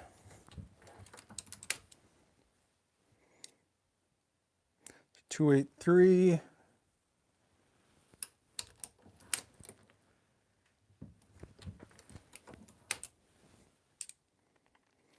.272.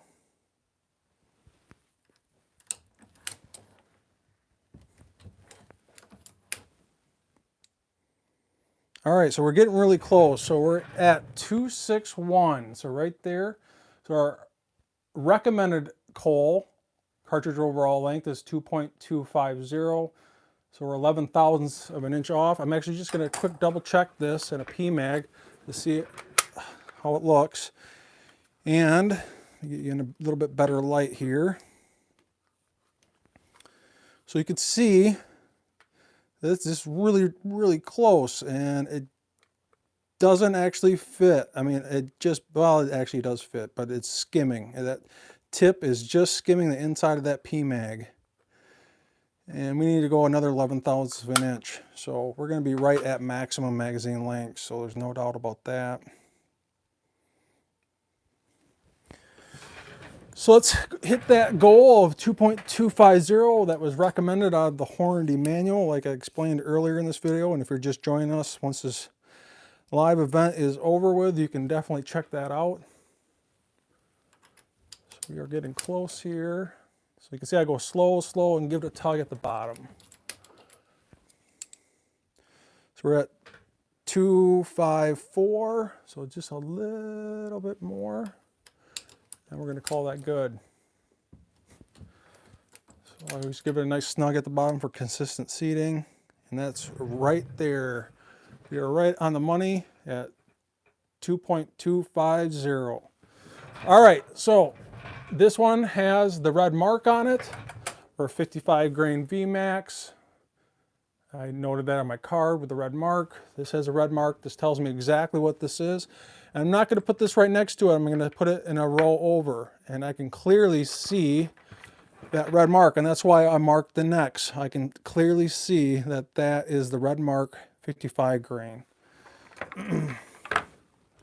So let's try another one here. So I'm going to carefully get one of these full casings with Varget powder. Grab one of the 55 grain. Keep the bullet as straight as possible. Slow, slow, slow, slow. Nice tug at the bottom. Make sure your calipers are obviously zeroed. And this one's a little over. So 2.52, but that's okay. We're only talking 2 thousandths of an inch. Like I said, you don't want to chase that perfect cartridge overall length if you're going by cartridge overall length. You want to get just remotely close and just stick with it. One thing to measure by ogive, it's another thing to measure by cartridge overall length, but you can see that this clears. So there's about a 1/16 of an inch clearance, and this is right at recommended coal. So let's try one more and double check that. You can see I'm taking the red mark and I'm clearly putting it in my ammo box with the red mark facing towards me. So when I open up my ammo box, these are facing towards me. And I know for a fact that that is the 55 grain. So I'm going to grab one more. And I'm going to double check this. And if it's good, we're just going to go to town.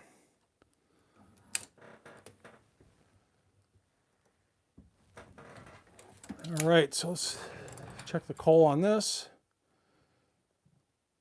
And this is where your bullet tips are a little inconsistent. So you can see this one's 55.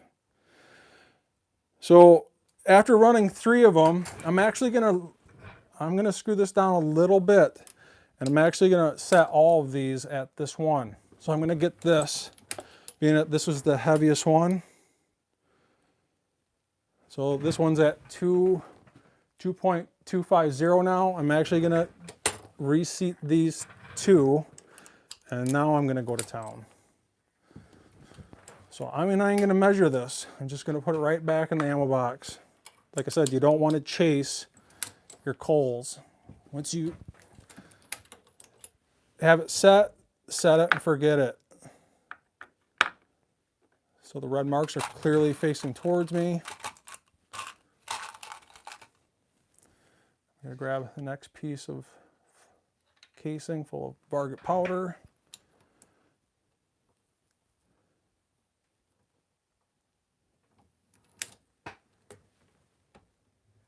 And I'm feeling that neck tension as I seat it, as I go slowly through the ram press, consistent. Give it a nice tug at the bottom. I'm feeling that resistance through the press handle, and I can feel that nice solid neck tension. And you can see this one's right at that 2.250, 1/1000th of an inch over, but that's fine. Like I said, when you're seating bullets, it's never going to be exactly perfect because the tips of bullets are inconsistent. That's why when you go for bolt action, you usually can seat that damn near right off the lands, and that's why I use a bullet comparator, so you can know exactly how much you're seeing right off the lands. I'll measure once more just for you guys, and that's right on the money, 2.250. These other ones I'm not even going to measure.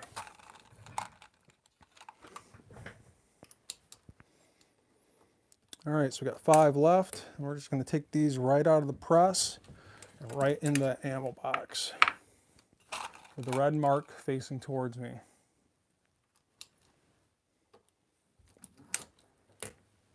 Slow, slow, slow, nice tug at the bottom.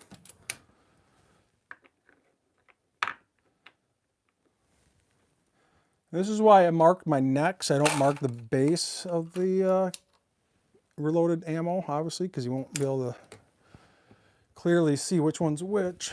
That's why I mark the necks.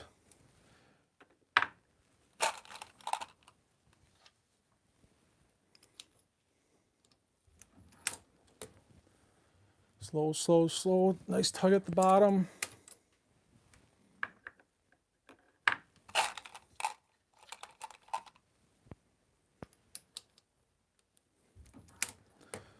All right, so let me read some of your counts here, see if anyone's got any questions. So here we go.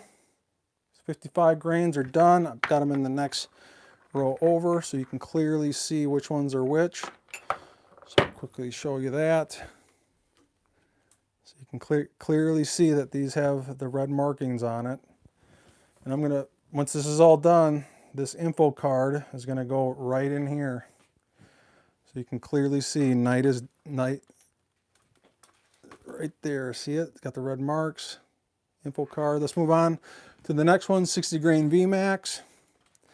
And that 60 grain VMAX is going to take, so 60 grain VMAX is going to take 24 grains of Varget. So let's set that up with the Charge Master. Now you can see my drift, my scale might marginally be drifting a little bit. You can just notice it was just 147.9. It's back to 148. So I still feel comfortable with that. Matter of fact, I might drop some powder on this damn thing.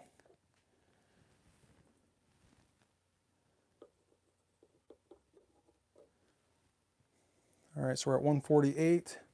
So pan says 148. All right, so we need, on the 60 grain, 24 grains of Varget, which we got out of the manual. All right, so we're going to do 0.0, enter dispense.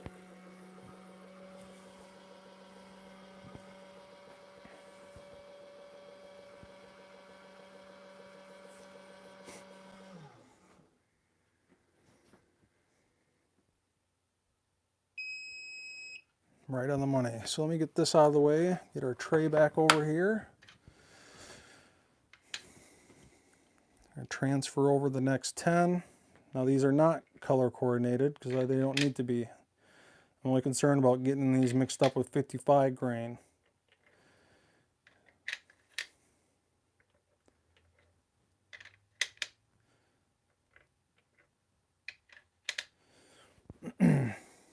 Because the 55 grain had the red markings. So let's drop these 10. If you guys got any questions, let yourself be known in the chat box.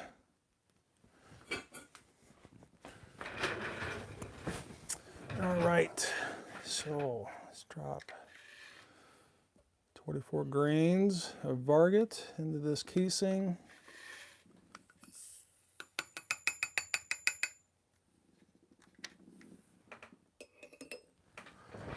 All right, let's see what you guys got here.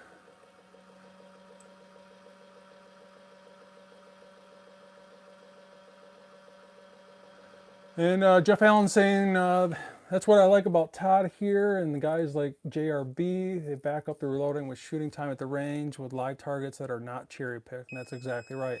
I'll show you how it is. And if it shoots like crap, you're going to know it's going to shoot like crap. And that's just part of the game. That's part of the venture here. You learn as I learn through my own reloading process and journey, and hopefully you carry that onto your own.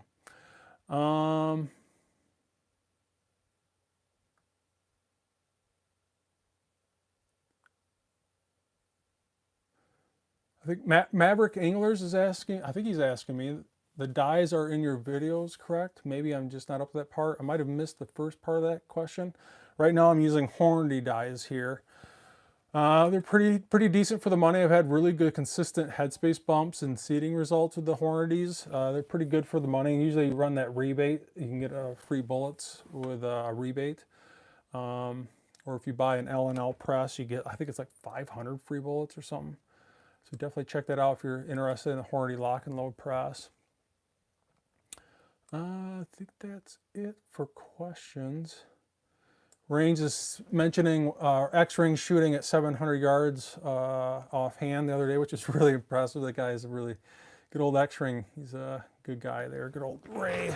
So this dropped 24 grains of powder, so far so good. We haven't had a single under or overthrow. It just shows you how accurate that is with the pen modification. So Maverick Anglers is saying, any experience in leaving cartridges in the sun or leaving in the sun? Any truth to that being a trick for more accuracy? And I haven't personally. I just haven't noticed anything myself, be honest with you. Regards to leaving them out in the sun. I personally wouldn't, because a lot of those powders are temperature sensitive. You know, if you leave a cartridge out in the sun and it's getting blasted by the sun, I'm sure the inside of that casing is going well north. And a lot of these powders are very temperature sensitive. That's why I use Varget and H4350. They're not so sensitive to temperatures. You know, say like I hunt down the most perfect load in the middle of summer, and then winter comes around. Varget and H4350 are not so sensitive to that, but there's a lot of powders. Matter of fact, most of them are very sensitive powder, and your velocities completely change. Your barrel harmonics will completely change with that, and that's probably why I would not do that personally. Especially if you're just about to shoot them. You know, it'd be one thing if you did that and then took them back out of the sun for a day and then shot them the next day, but I personally wouldn't do it. It sounds like a kind of a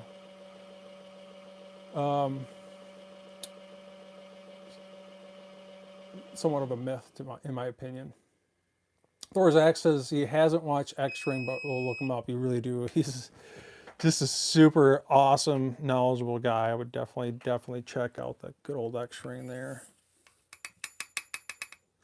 A lot of guys that are full of crap out there in the YouTube world running gun tuber channels, and he's definitely not one of them. So right now we are dropping powder for the 60 grain VMAX. I'm going to get these 55 grains out of my hair so I don't get them confused. I'm going to cap these off, and I am going to, you can actually, if you got a Menards next to you in your town, a lot of times will give these away for free after rebate, and they're great for these bullets once you open up a package, and they lock together, and they're awesome for extra bullets. So 24 grains of Varget, next drop here. Drop the powder, move on to the next.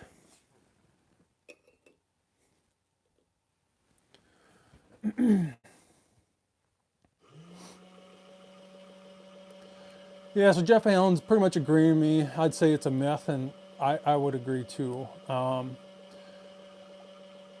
If there is any myth, I've heard, I don't know if this is true, but letting your reloads sit for a while, like a month, and they will get more consistent neck tension because of that. You know, it's one thing if your neck tension is a little bit all over the place, and you seat those bullets, and they might have inconsistent neck tension a little bit.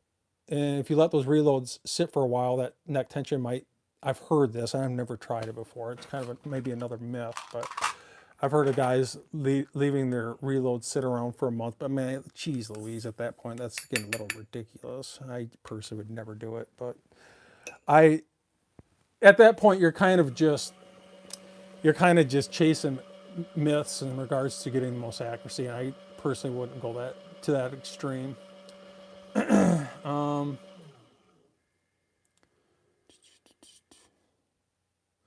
Thor's saying Todd is going to kick me off his show. Why would I ever do that, man? Nothing but love for Thor's axe. Everyone's got their own opinion, man. Just because what I tell you is not right or it's the way you should do it. I'll never say that. I'll never say your way is wrong or my way is right. It's just something that you really need to just need to find your own adventure. You really do. The most that you can do by watching my channel is just to see my process, and maybe you can take a bit of that and maybe incorporate that into your reloading journey. Maybe check out 76 Highboy and then take a little bit from him, and then check out Johnny's, take a little bit from him. You know, maybe check out Eagle Eye Shooting. Hey, you know what? I agree with what he has to say. I'm going to use that in my reloading adventure. And that's part of the fun. It's part of the game. It's finding your own adventure and making your own methods. And there's always going to be that one a-hole out there that thinks he is his way or the highway. And I don't watch guys like that. The guys that think that way, I don't follow those guys. Even if they're totally correct, I just don't have time or patience for guys like that because he's unwilling to learn. He thinks he's learned it all. And just because you think your method is the right way doesn't mean it is the right way. And that's part of reloading. It's part art form and it's part science. And it's just about finding your own journey. And I can't express that enough. It's just part of your journey and using segments from different people and reading manuals. So we are in the last drop here. We're getting close. And we haven't had one single under or overthrow, so we're at 24.0 for the 60 grain VMAX. All right, so that's the last one. I'm going to hit stop. And I'm going to double check my powder levels. They all look consistent. One doesn't look way over or under compared to the next. I'm going to carefully move this over, put it on the right, grab my bullets, put those on the left. So we're about halfway through this process, so we got still some time to go. So if you got any questions or got any comments, you're new. If you're out there and you're new and you're learning, let me know in the chat box. Go, hey, I'm new. I'm learning. And nice to have you along on this adventure. So I'm going to carefully pluck one of these out. I'm going to back this off. Remember, we're doing a different bullet here, different secant radius. Not going to back it off far, but it's going to be remotely close. So I just don't want to overseat this, because the last thing I want to do is use a bullet puller. So I'm going to carefully, slow, nice tug at the bottom. Actually going to back you guys up so you can see that press handle.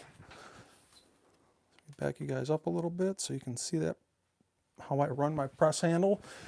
Running your press handle consistent, regardless if you're seating bullets or bumping headspace, is the name of the game.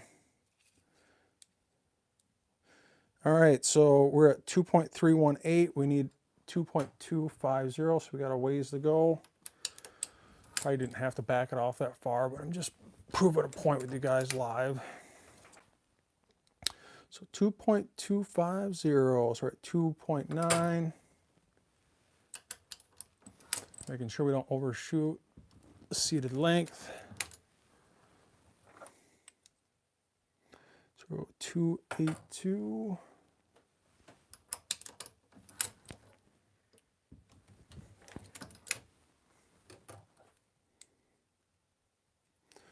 Getting close.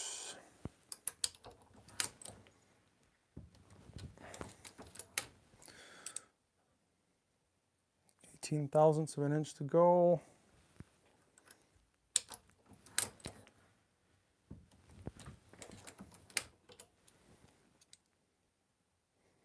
Ten thousandths of an inch to go, not far.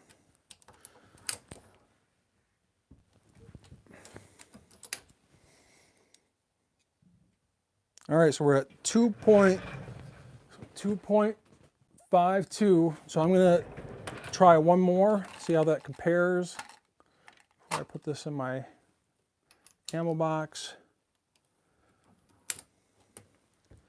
So nice slow. I feel that tension on the neck, so it's got nice tension. And give it a tug at the bottom. All right, so that one's 2.251. This one was 252, so I'm going to give this a little bit. And then I'm just going to go to town. So I'm going to double check both of these. So this one should be right on the money at 2.250, which that is exactly what it is when you've done it long enough like I have. You just know. So 2.250. So putting that in the next row over. I'm going to make sure this one is the same. I'm going to put this in a mag. Make sure this clears, which it should, but I'm just going to humor myself and show you guys more than anything. So it just clears. You can see it's clearing by roughly about 1/16 of an inch. Ain't much. So that looks good. Now I'm just going to go to town.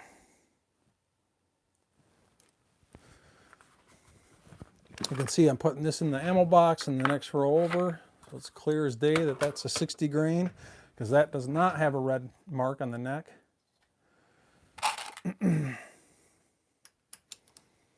already checked our powder level, so I don't have to check that again.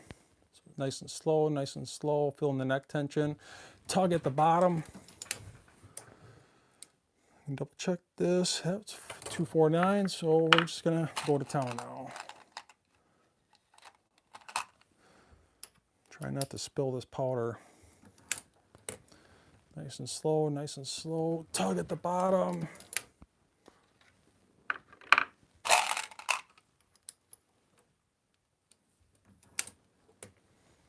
Nice and slow. Tug.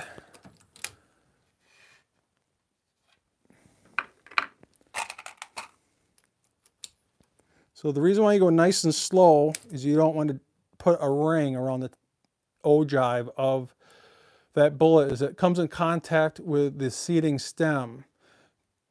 So you go nice and slow, nice and slow, nice and slow. You feel that neck tension. And at the very bottom, I get a good tug so they get consistent neck seating depths.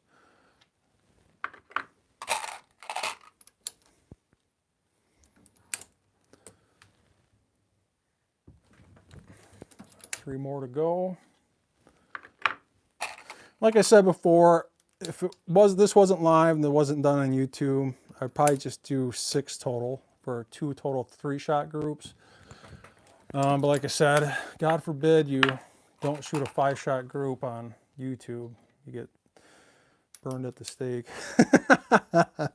So that's why I'm doing 10. Gotta make this video entertaining, right?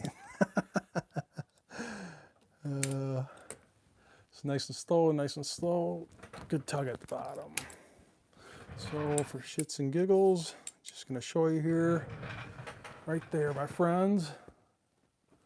So that was 1/1000th of an inch over, which is fine. Like I said, don't chase that coal. Tips of bullets are not perfect. So, all right, so that's where we're at. So just a quick go over this before we move on to the next 2, especially for those guys that are new. All right, so you can see I'm separating them out with a row between them. So we just got done doing the 60 grain VMAX, 24 grains of Varget at that coal. Now we're on to the 68 grain boat tail hollow points with 24.5 grains of Varget, same coal. So let's enter that in. So we need 24.5 grains. So we're going to enter 24.5. See, I got one little speck in there. I'm going to hit enter and dispense.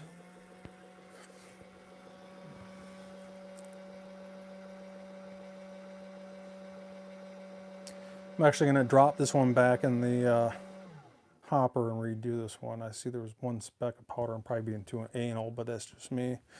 So you can see it's right at 24.5. So I'm going to take this off. I'm going to double check that that reads, because the pan weighs 148 grains. So you can see it's not drifting. It says 148. So let's make sure this is the most precise ammo that I can get with a Charge Master.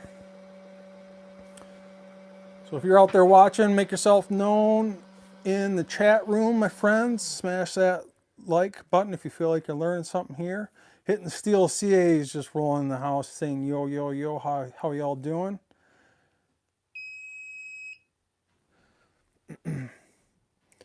All right, so 24.5, so perfect. We're not one single overthrow or underthrow. Now, with that said, like I already mentioned, but I'll mention this again, we marked, being that the 68 grain and 75 grain boat tail bullets are damn near identical, and I'm going to show that to you again, especially for those that are new.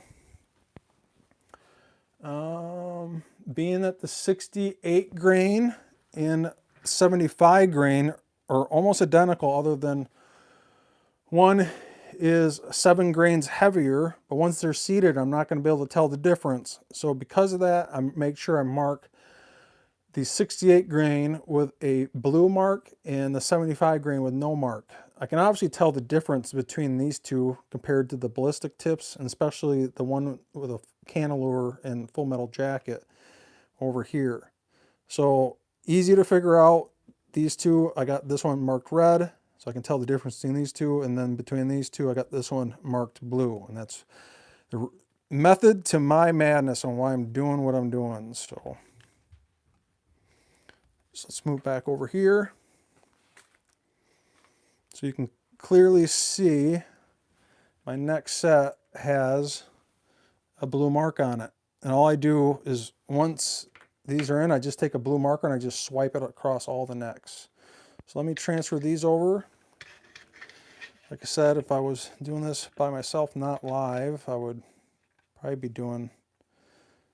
probably using both my Charge Masters at once, but I just want to make sure I don't screw up here, being that I'm blabbering. somewhat distracted by answering questions.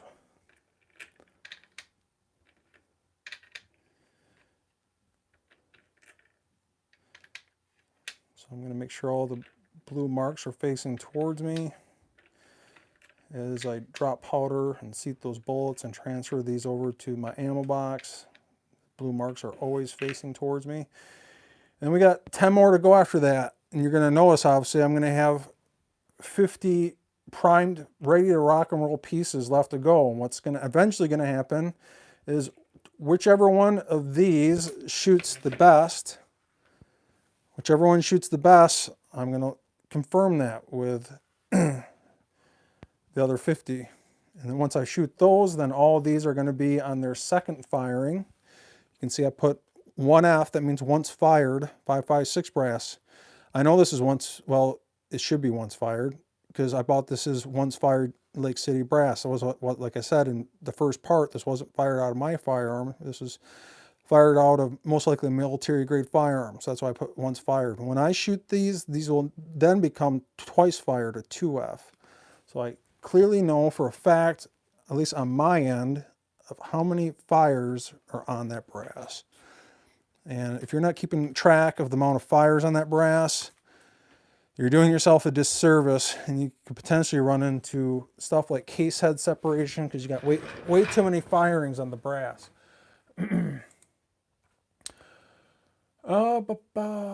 Hit Steel CA says, I'm a big fan of 75 grain. That's awesome. And 75 grain is almost the maximum weight and length bullet that you can shoot out of a semi-auto.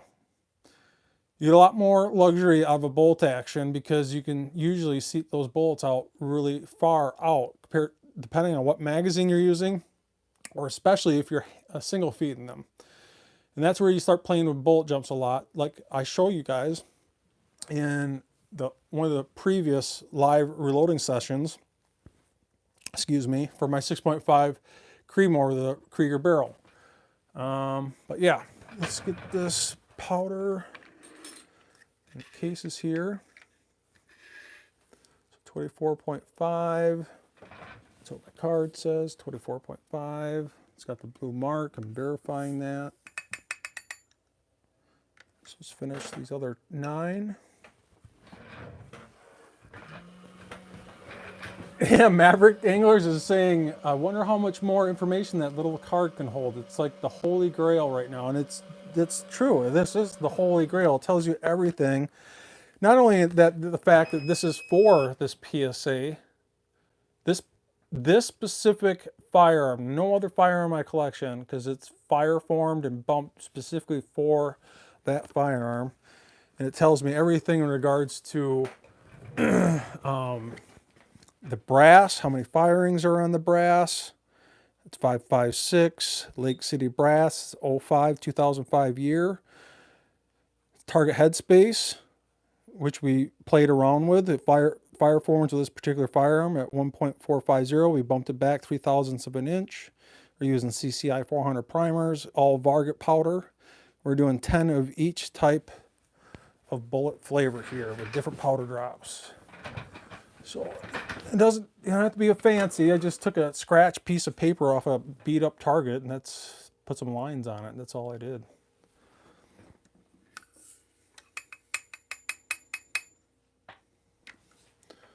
So far we're doing really good with no overdrops or underdrops. Got 21 watching right now, so if you guys are out there, jump in the chat room. I'd love to hear what you have to say, especially if you're new. Getting close, we're getting close. 24.5.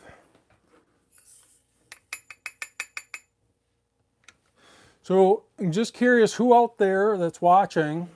As a matter of fact, let's do this. Everyone that's watching right now, let me know what kind of powder scale or powder drop method that you use to drop your powder. I'm curious to hear what you personally use. Are you using a Charge Master? Are you using an A&D 120i? Are you using an analog? Just let me know what you personally use or are you using right now at this very moment.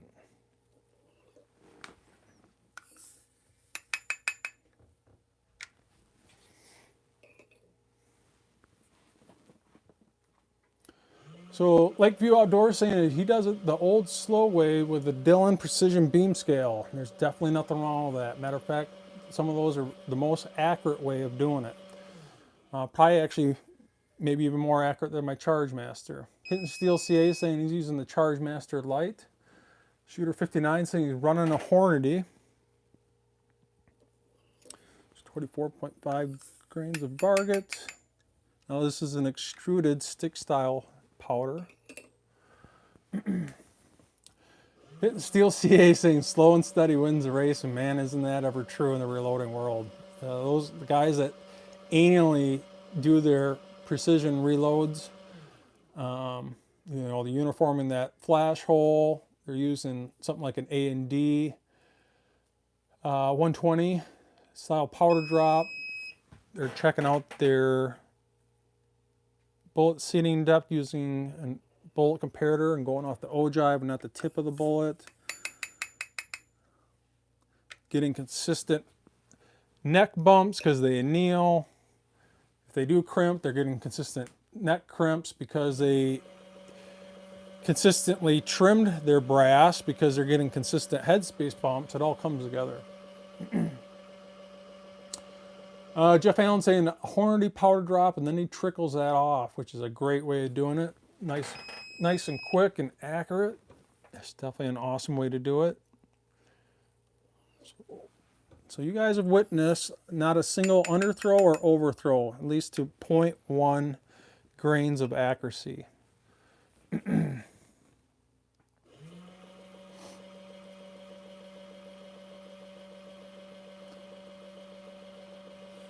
So if you're just joining us, we are in the series reloading for the PSA.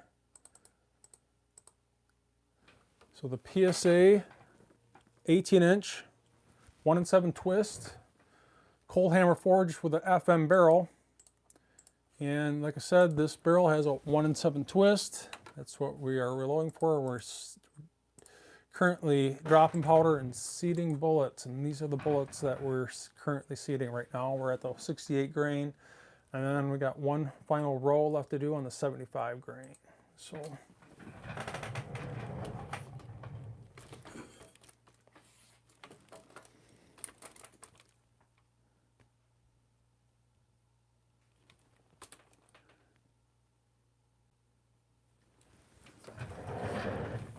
all right, so we got 3 left to go.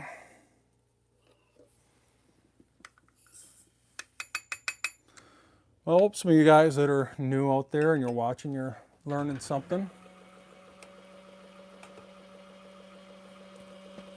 Well, Jim's rimfire range is using a good old beam scale, and he's trickling. That's awesome. We're getting close, my friends. We're close to finishing off these 50 reloads. Gotta make sure I don't breathe on the scale. Just breathing on the scale can screw up the scale while it's dropping powder. One more to go, and then we're going to double check our powder levels across the board, make sure they're all dropped and they're all consistent across the board on the 10 cartridges.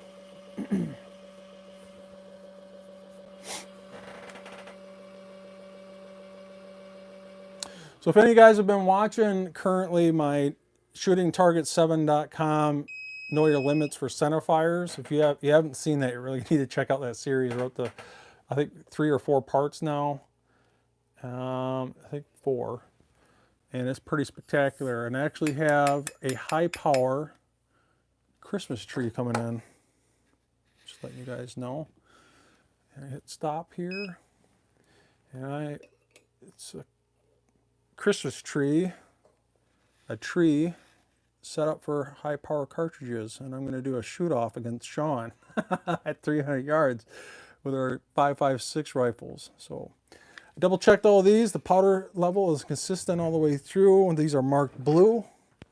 So I know for a fact that these are powder drops for the 68 grain boat tail hollow points. I'm going to get the 60 grain VMAXs out of my hair so I don't get that confused. I'm grabbing now the 68 grain boat tail hollow points. Like I said, we marked these blue so I don't get them confused with the 75 grain because they look very similar other than the weight. So let me hit, I think I hit stop on this. Let me make sure. Let me move you guys over here so you can see what's going on.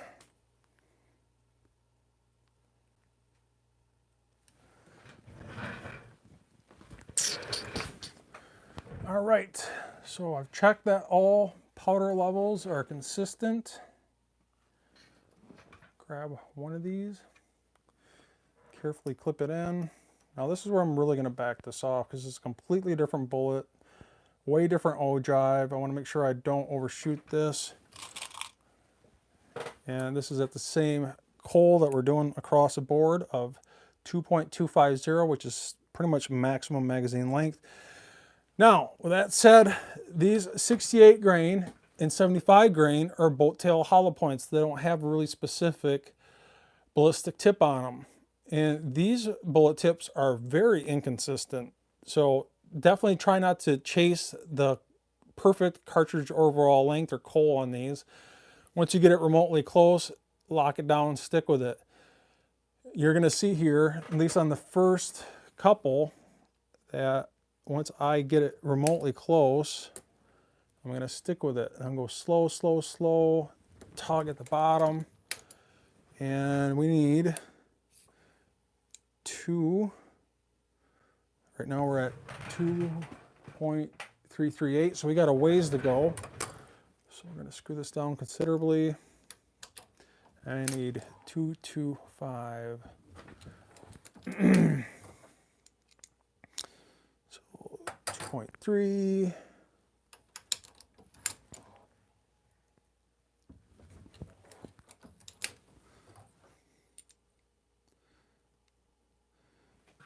.86.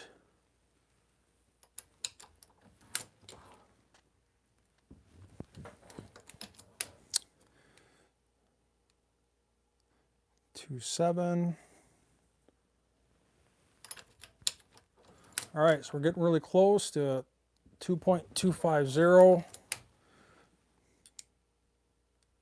All right, so right now we're at 2.263. So we got 13 thousandths of an inch left to go. So I'll make sure I don't overshoot this. I'm going to take this nice and slow. Once I get close to that range, I'm going to seat another one, compare the two, take the one that is seated out the furthest, and then rock with that. So this is 2.255. So I'm going to go just a little bit more. I suppose I should put my LED light here in the middle.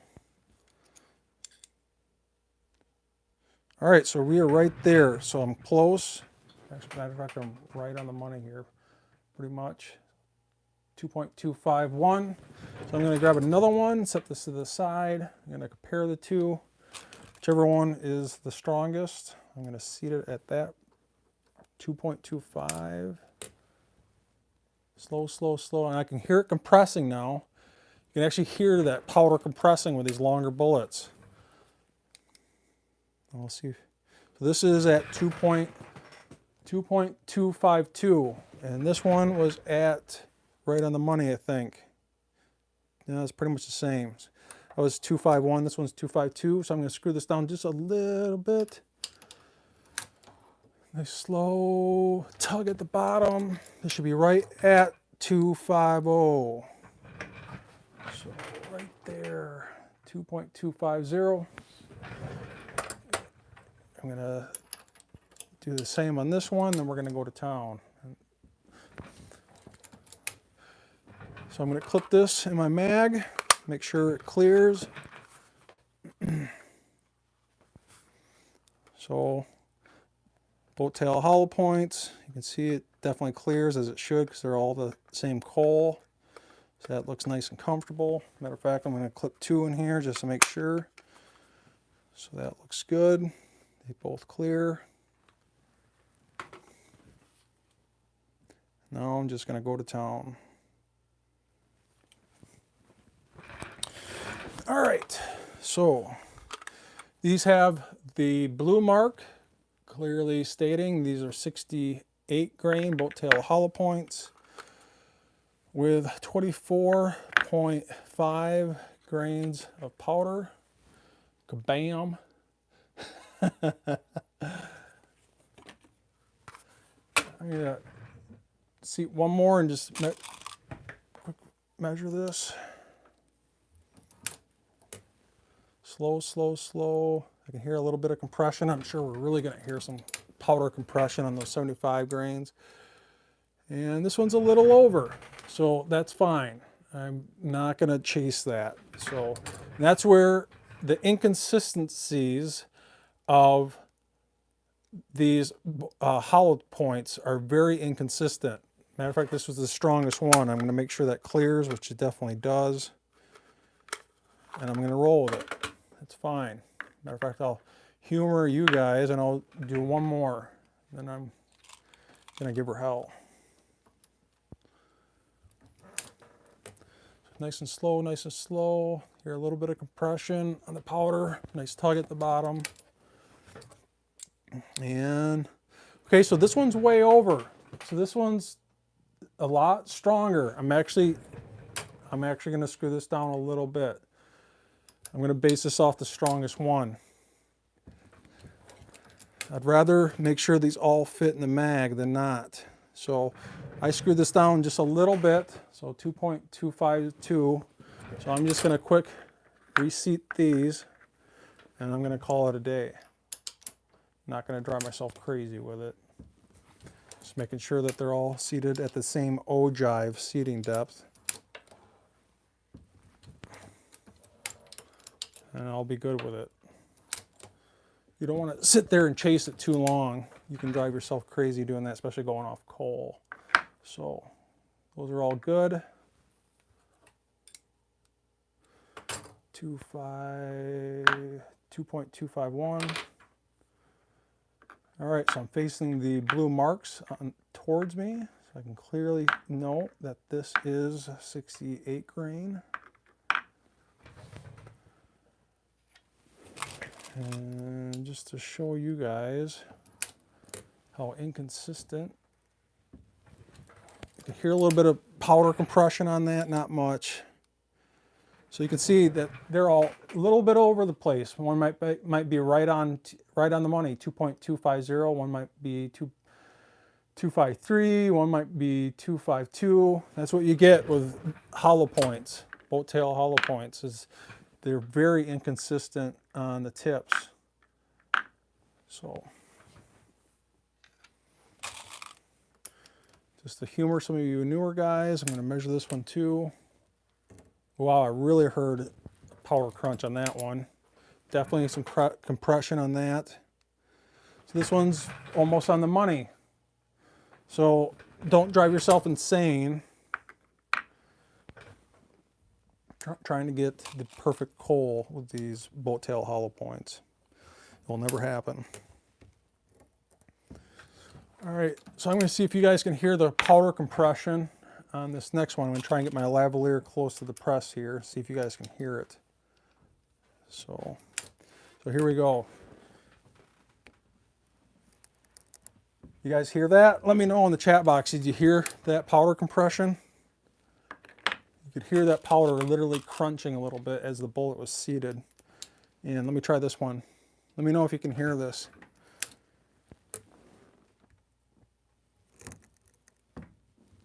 Did you hear that powder crunching? That's literally the powder getting compressed.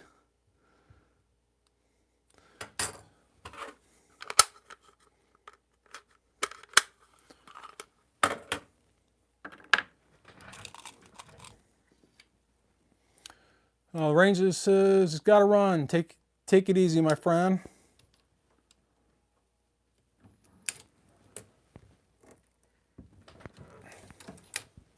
All right, so we are done there. Just to make sure, I'm going to mark these on the other side too, all blue. You can see I just put a mark on it. Oh yes, oh yeah, crunch. All right, so we just have one left to go. One left to go, my friends. So we are up to, get this over here. All right, so we're getting close. So we got the 55 grain full metal jackets, 55 grain VMAX, 60 grain VMAX. We just did the 68 grain boat tail hollow points. And now we are on to the biggest and longest bullet that I'm doing, and that is the 75 grain boat tail hollow points. It is one long bullet there. So check out the information card. And that we need to drop 23 grains of powder. 23 grains, so I'm going to hit stop. I'm going to take off my pan, make sure it's not drifting. It says 148. The pan weighs 148. So I'm going to enter 23 grains, 23.0. Enter, dispense.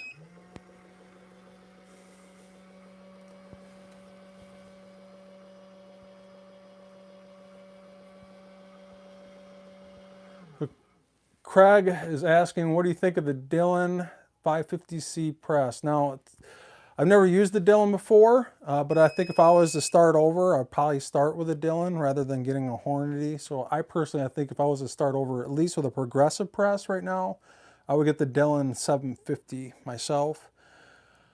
If I was to buy one press right now, if I was to completely start over and wasn't concerned about progressively reloading, I would probably get a Redding turret press, a T7. That's probably what I would get. All right, so we got exactly 23 grains dropped. I'm going to move over 10 pieces. And the remaining 50 pieces of prepped and primed, ready to rock and roll brass, I'm going to set off to the side for the next reloading session, depending on what shoots best out of these 50. Once I know that, I'm pretty much going to be done with low development. I don't like to excessively chase low development. I used to back in the day. I used to drive myself absolutely bonkers doing low development, weighing bullets, weighing brass cases, chronographing, you name it. I've pretty much done it. I just don't drive myself crazy anymore doing that. I just find something that's reasonably accurate, and then I just roll with it. Because I like to just enjoy my firearms. I don't like to, and there's nothing wrong with it if you like doing that. I just don't do that anymore. I know some guys love that. And if that's what you enjoy, so be it. I just don't do that anymore. I like to try to get through the reloading process as fast as possible. Once I get about 50 to 100 rounds down that rifle bore, and depending on how that rifle bore is telling me how it's gonna perform out of the gate, I might shoot a little bit more before I do low development. And sometimes they shoot amazing right out of the gate, and they'll start low development right away. But once you like I said, if this wasn't for YouTube and watching guys that absolutely got to see a 5-shot group, I wouldn't be doing 10 each. I'd actually be doing, like I said, I'd probably be doing 6 and doing 2 or 3-shot groups rather than 2 5-shot groups. But like I said, I'm just doing this for YouTube.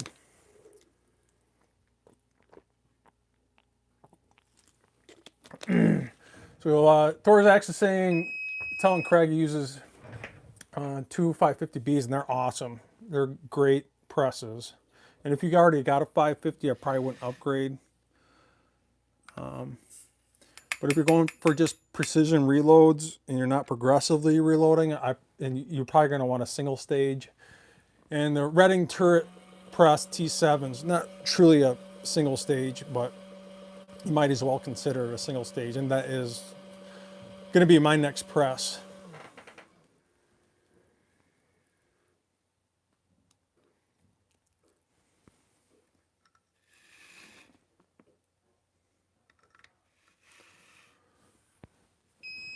All right, so we haven't had one single overthrow or underthrow using the Bic pen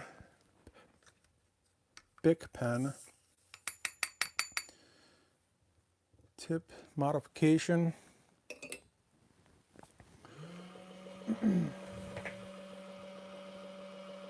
Make sure that's not the dog eating. So if you're new out there, you're watching, you're just joining us, if any questions, jump in the chat room here. I'll try my best to answer them. It's another 23 grains.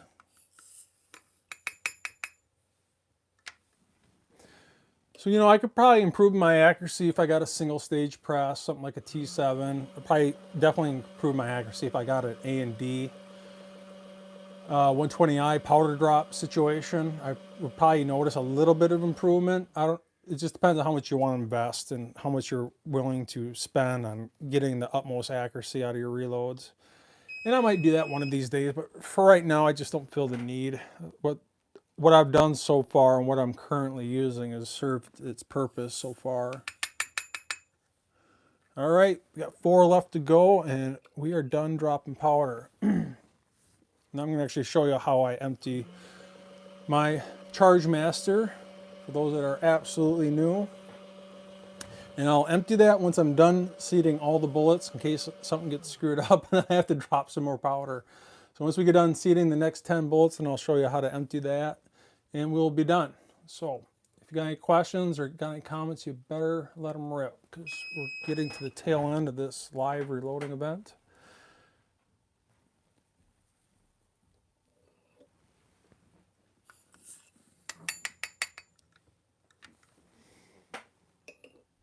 And if you're just joining us, once this live event's over with, you can start over from the beginning once this is all done with the live reloading. And we are close to dropping powder, finishing powder drops.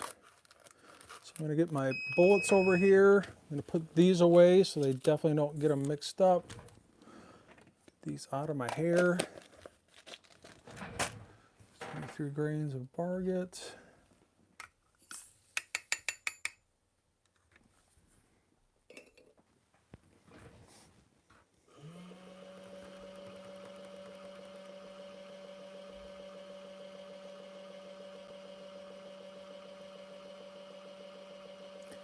Two left to go. Comes to reloading, either you love it or you hate it. You definitely don't get into reloading to save money. If you get into reloading to save money, don't even start. You're just going to get burnt out. Unless you're desperately, progressively reloading pistol ammunition for competition purposes. And it's hard to get pistol ammo like it is right now. That's where reloading really comes into play. But man, if you're getting the reloading, especially for precision ammo, just to save money, you better not even start. Just buy that factory ammo. All right, it's our final drop here, 23 grains on the money. Okay, I'm gonna hit stop. Double check our powder levels, make sure they're all dropped and they look consistent across the board. So we might hear some significant powder compression on these, being that we're loading 75 grain bullets and they're so long. That's definitely a possibility. So make sure I hit stop on this. All right. So we're at the same cartridge overall length of 22.250. So just go over some of this with you. So we just got done with a 68 grain. We're now on the 75 grain. Same coal, 23 grains of Varget, 75 grain bolt tail hollow points. So I'm going to back this off just a little bit. I shouldn't have to back this off too much. Carefully pluck one of these out of the tray.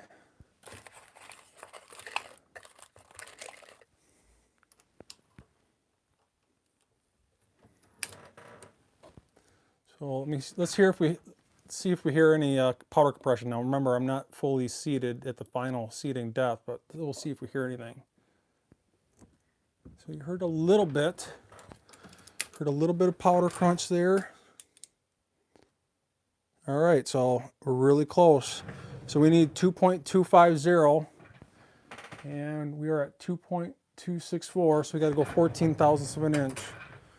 So not much.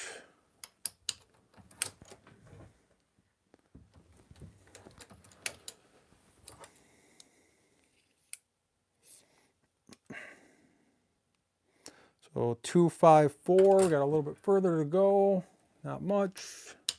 This should be right on the money at 2.250. And right there, so we're just a smidge past, not much. So right, I would say that's right at 2.250. So let's seat one more. Might actually seat three and take the worst out of the three, finalize that seating depth. Like I said, you don't want to chase that cartridge overall length seating. So let's see if we can hear any powder compression here. So none of that time, we didn't hear anything. So this is a little over, so this is 247. So let's take one more. So as long as we're close to that 225, let's see if we can hear any powder compression on this.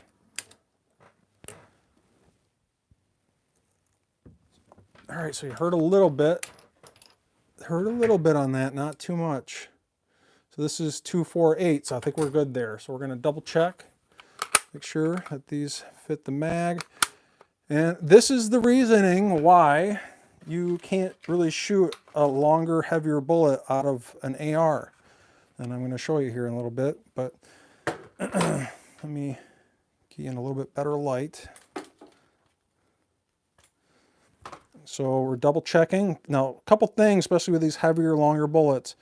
Not only am I double checking that the bullets are clearing the PMag, let me strip a couple of these. And this is why this is pretty much the maximum weight and length bullet that you can seat, because you can tell that the top of the case mouth opening is getting dangerously close to where the secant radius of the bullet is starting to, the radius is starting. So literally this bullet is coming back to the point of where it goes straight. If I go any further past this seating depth, that would be pretty bad, because the radius is going to start bypassing the case mouth opening, and that would be a very bad thing. And that's why you really can't shoot a longer, heavier bullet out of a semi-automatic. You get the luxury with a bolt action because usually they're a steel mag. The mag has a lot more room in it, and you can start playing with bullet jumps and getting close to the rifling's lands, but you don't get that luxury with a semi-automatic.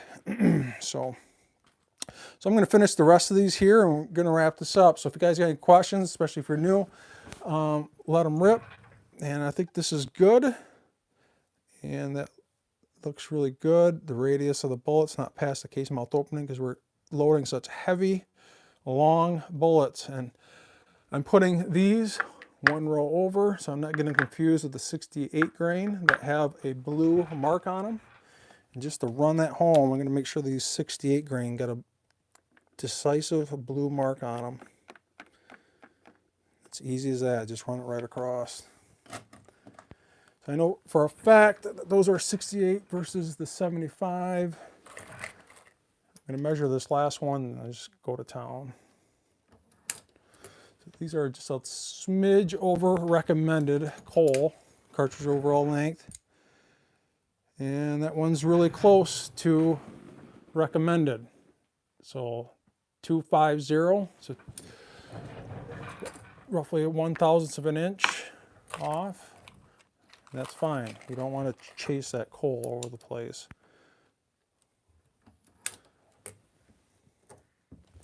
All right, definitely heard some powder compression on that one. I'm gonna see if you guys can hear it on this next one. So let me get the lavalier up to the mic.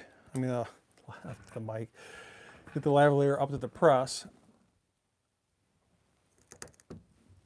You guys hear that powder crunch? I sure did. And this is where the bullet inconsistencies ring true. You can see this one is right at 2.250. And you run into that a lot with boat tail hollow points. Those hollow points are very inconsistent.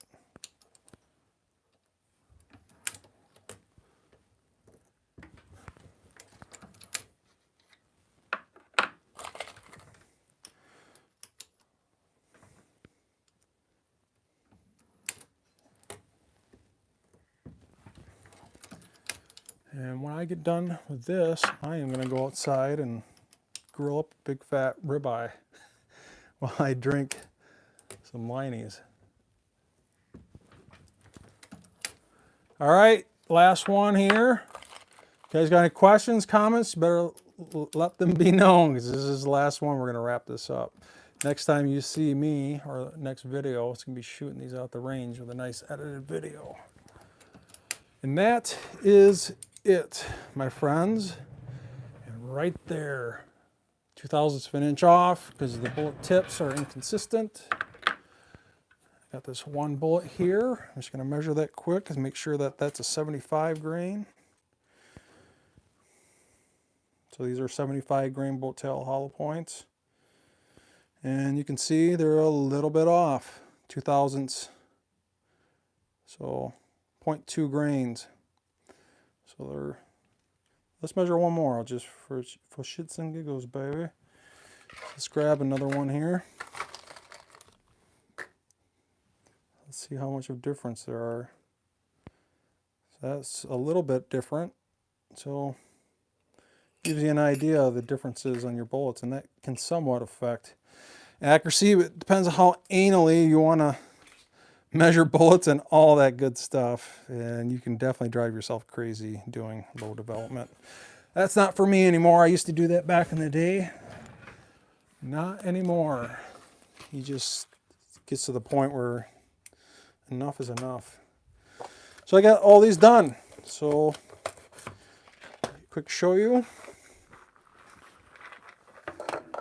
Next time you see these, it's going to be in a nice, well edited video.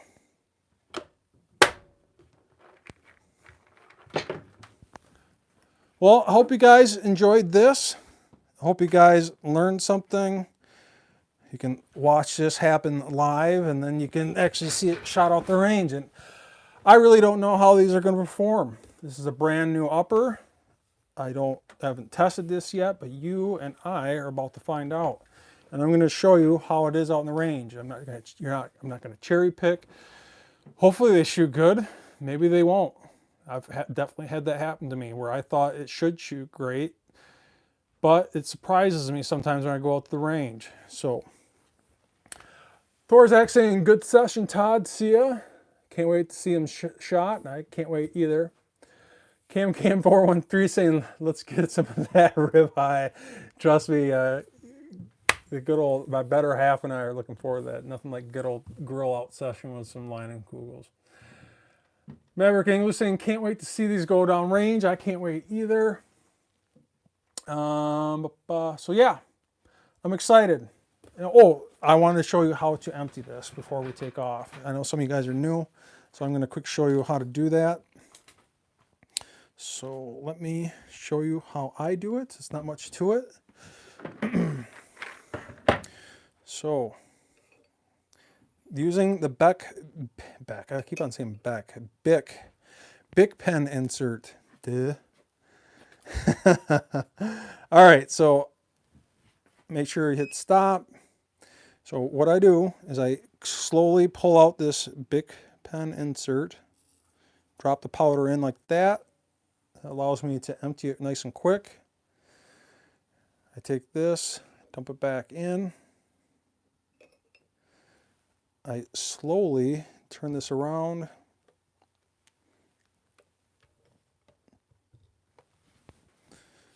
Then I take my 8-pound jug here.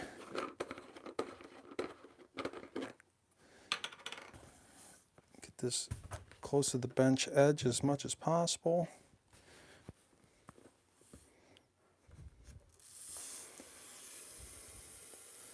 I'm going to dump that in. You guys can see that right here.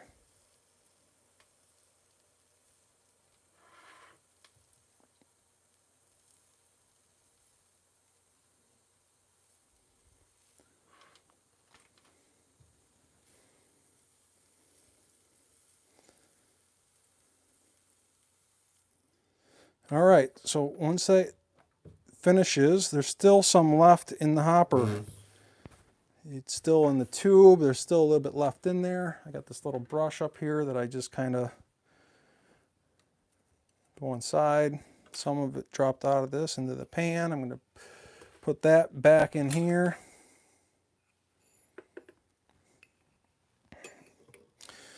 I'm just going to pick something, a high charge weight. It doesn't matter what it is. I'm just going to pick like 66 grains. So 66.0.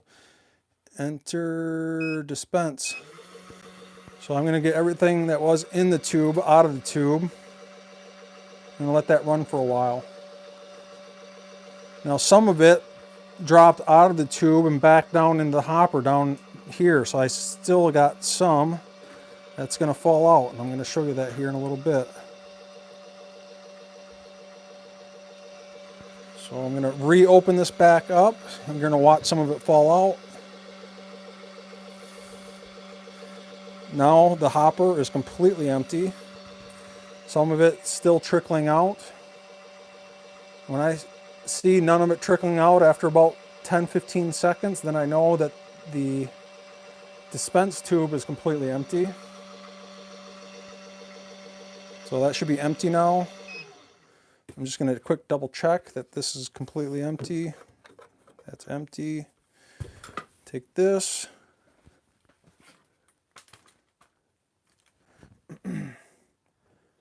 Drop it in here. Now my charge master is completely empty. I'm going to take my Bic pen insert for the next reloading session, put it back in, put my weights away, put this back on, put the top back on, shut this off.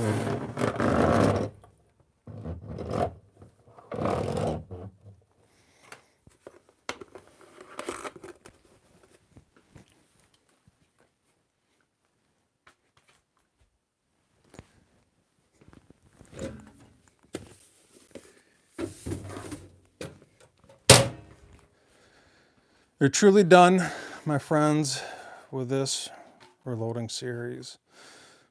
I'm going to quick double check your comments. Otherwise, I'm going to wrap this up. If you guys got any questions, you better let it roll here soon. I can't wait to take these out to the range and rock these reloads through this. It is going to be epic, along with the remainder of this firearm series. If you haven't seen this series, you better watch it from part 1, all 3 parts, so you can get up to speed here. And this is actually part 3. I actually got this labeled part 4. That's a mistake. That needs to be part 3. So PSA 5.56 Cold Hammer Forge FN 18-inch AR-15 upper. And I'm going to see you guys out in the next video for this series, and it's going to be awesome.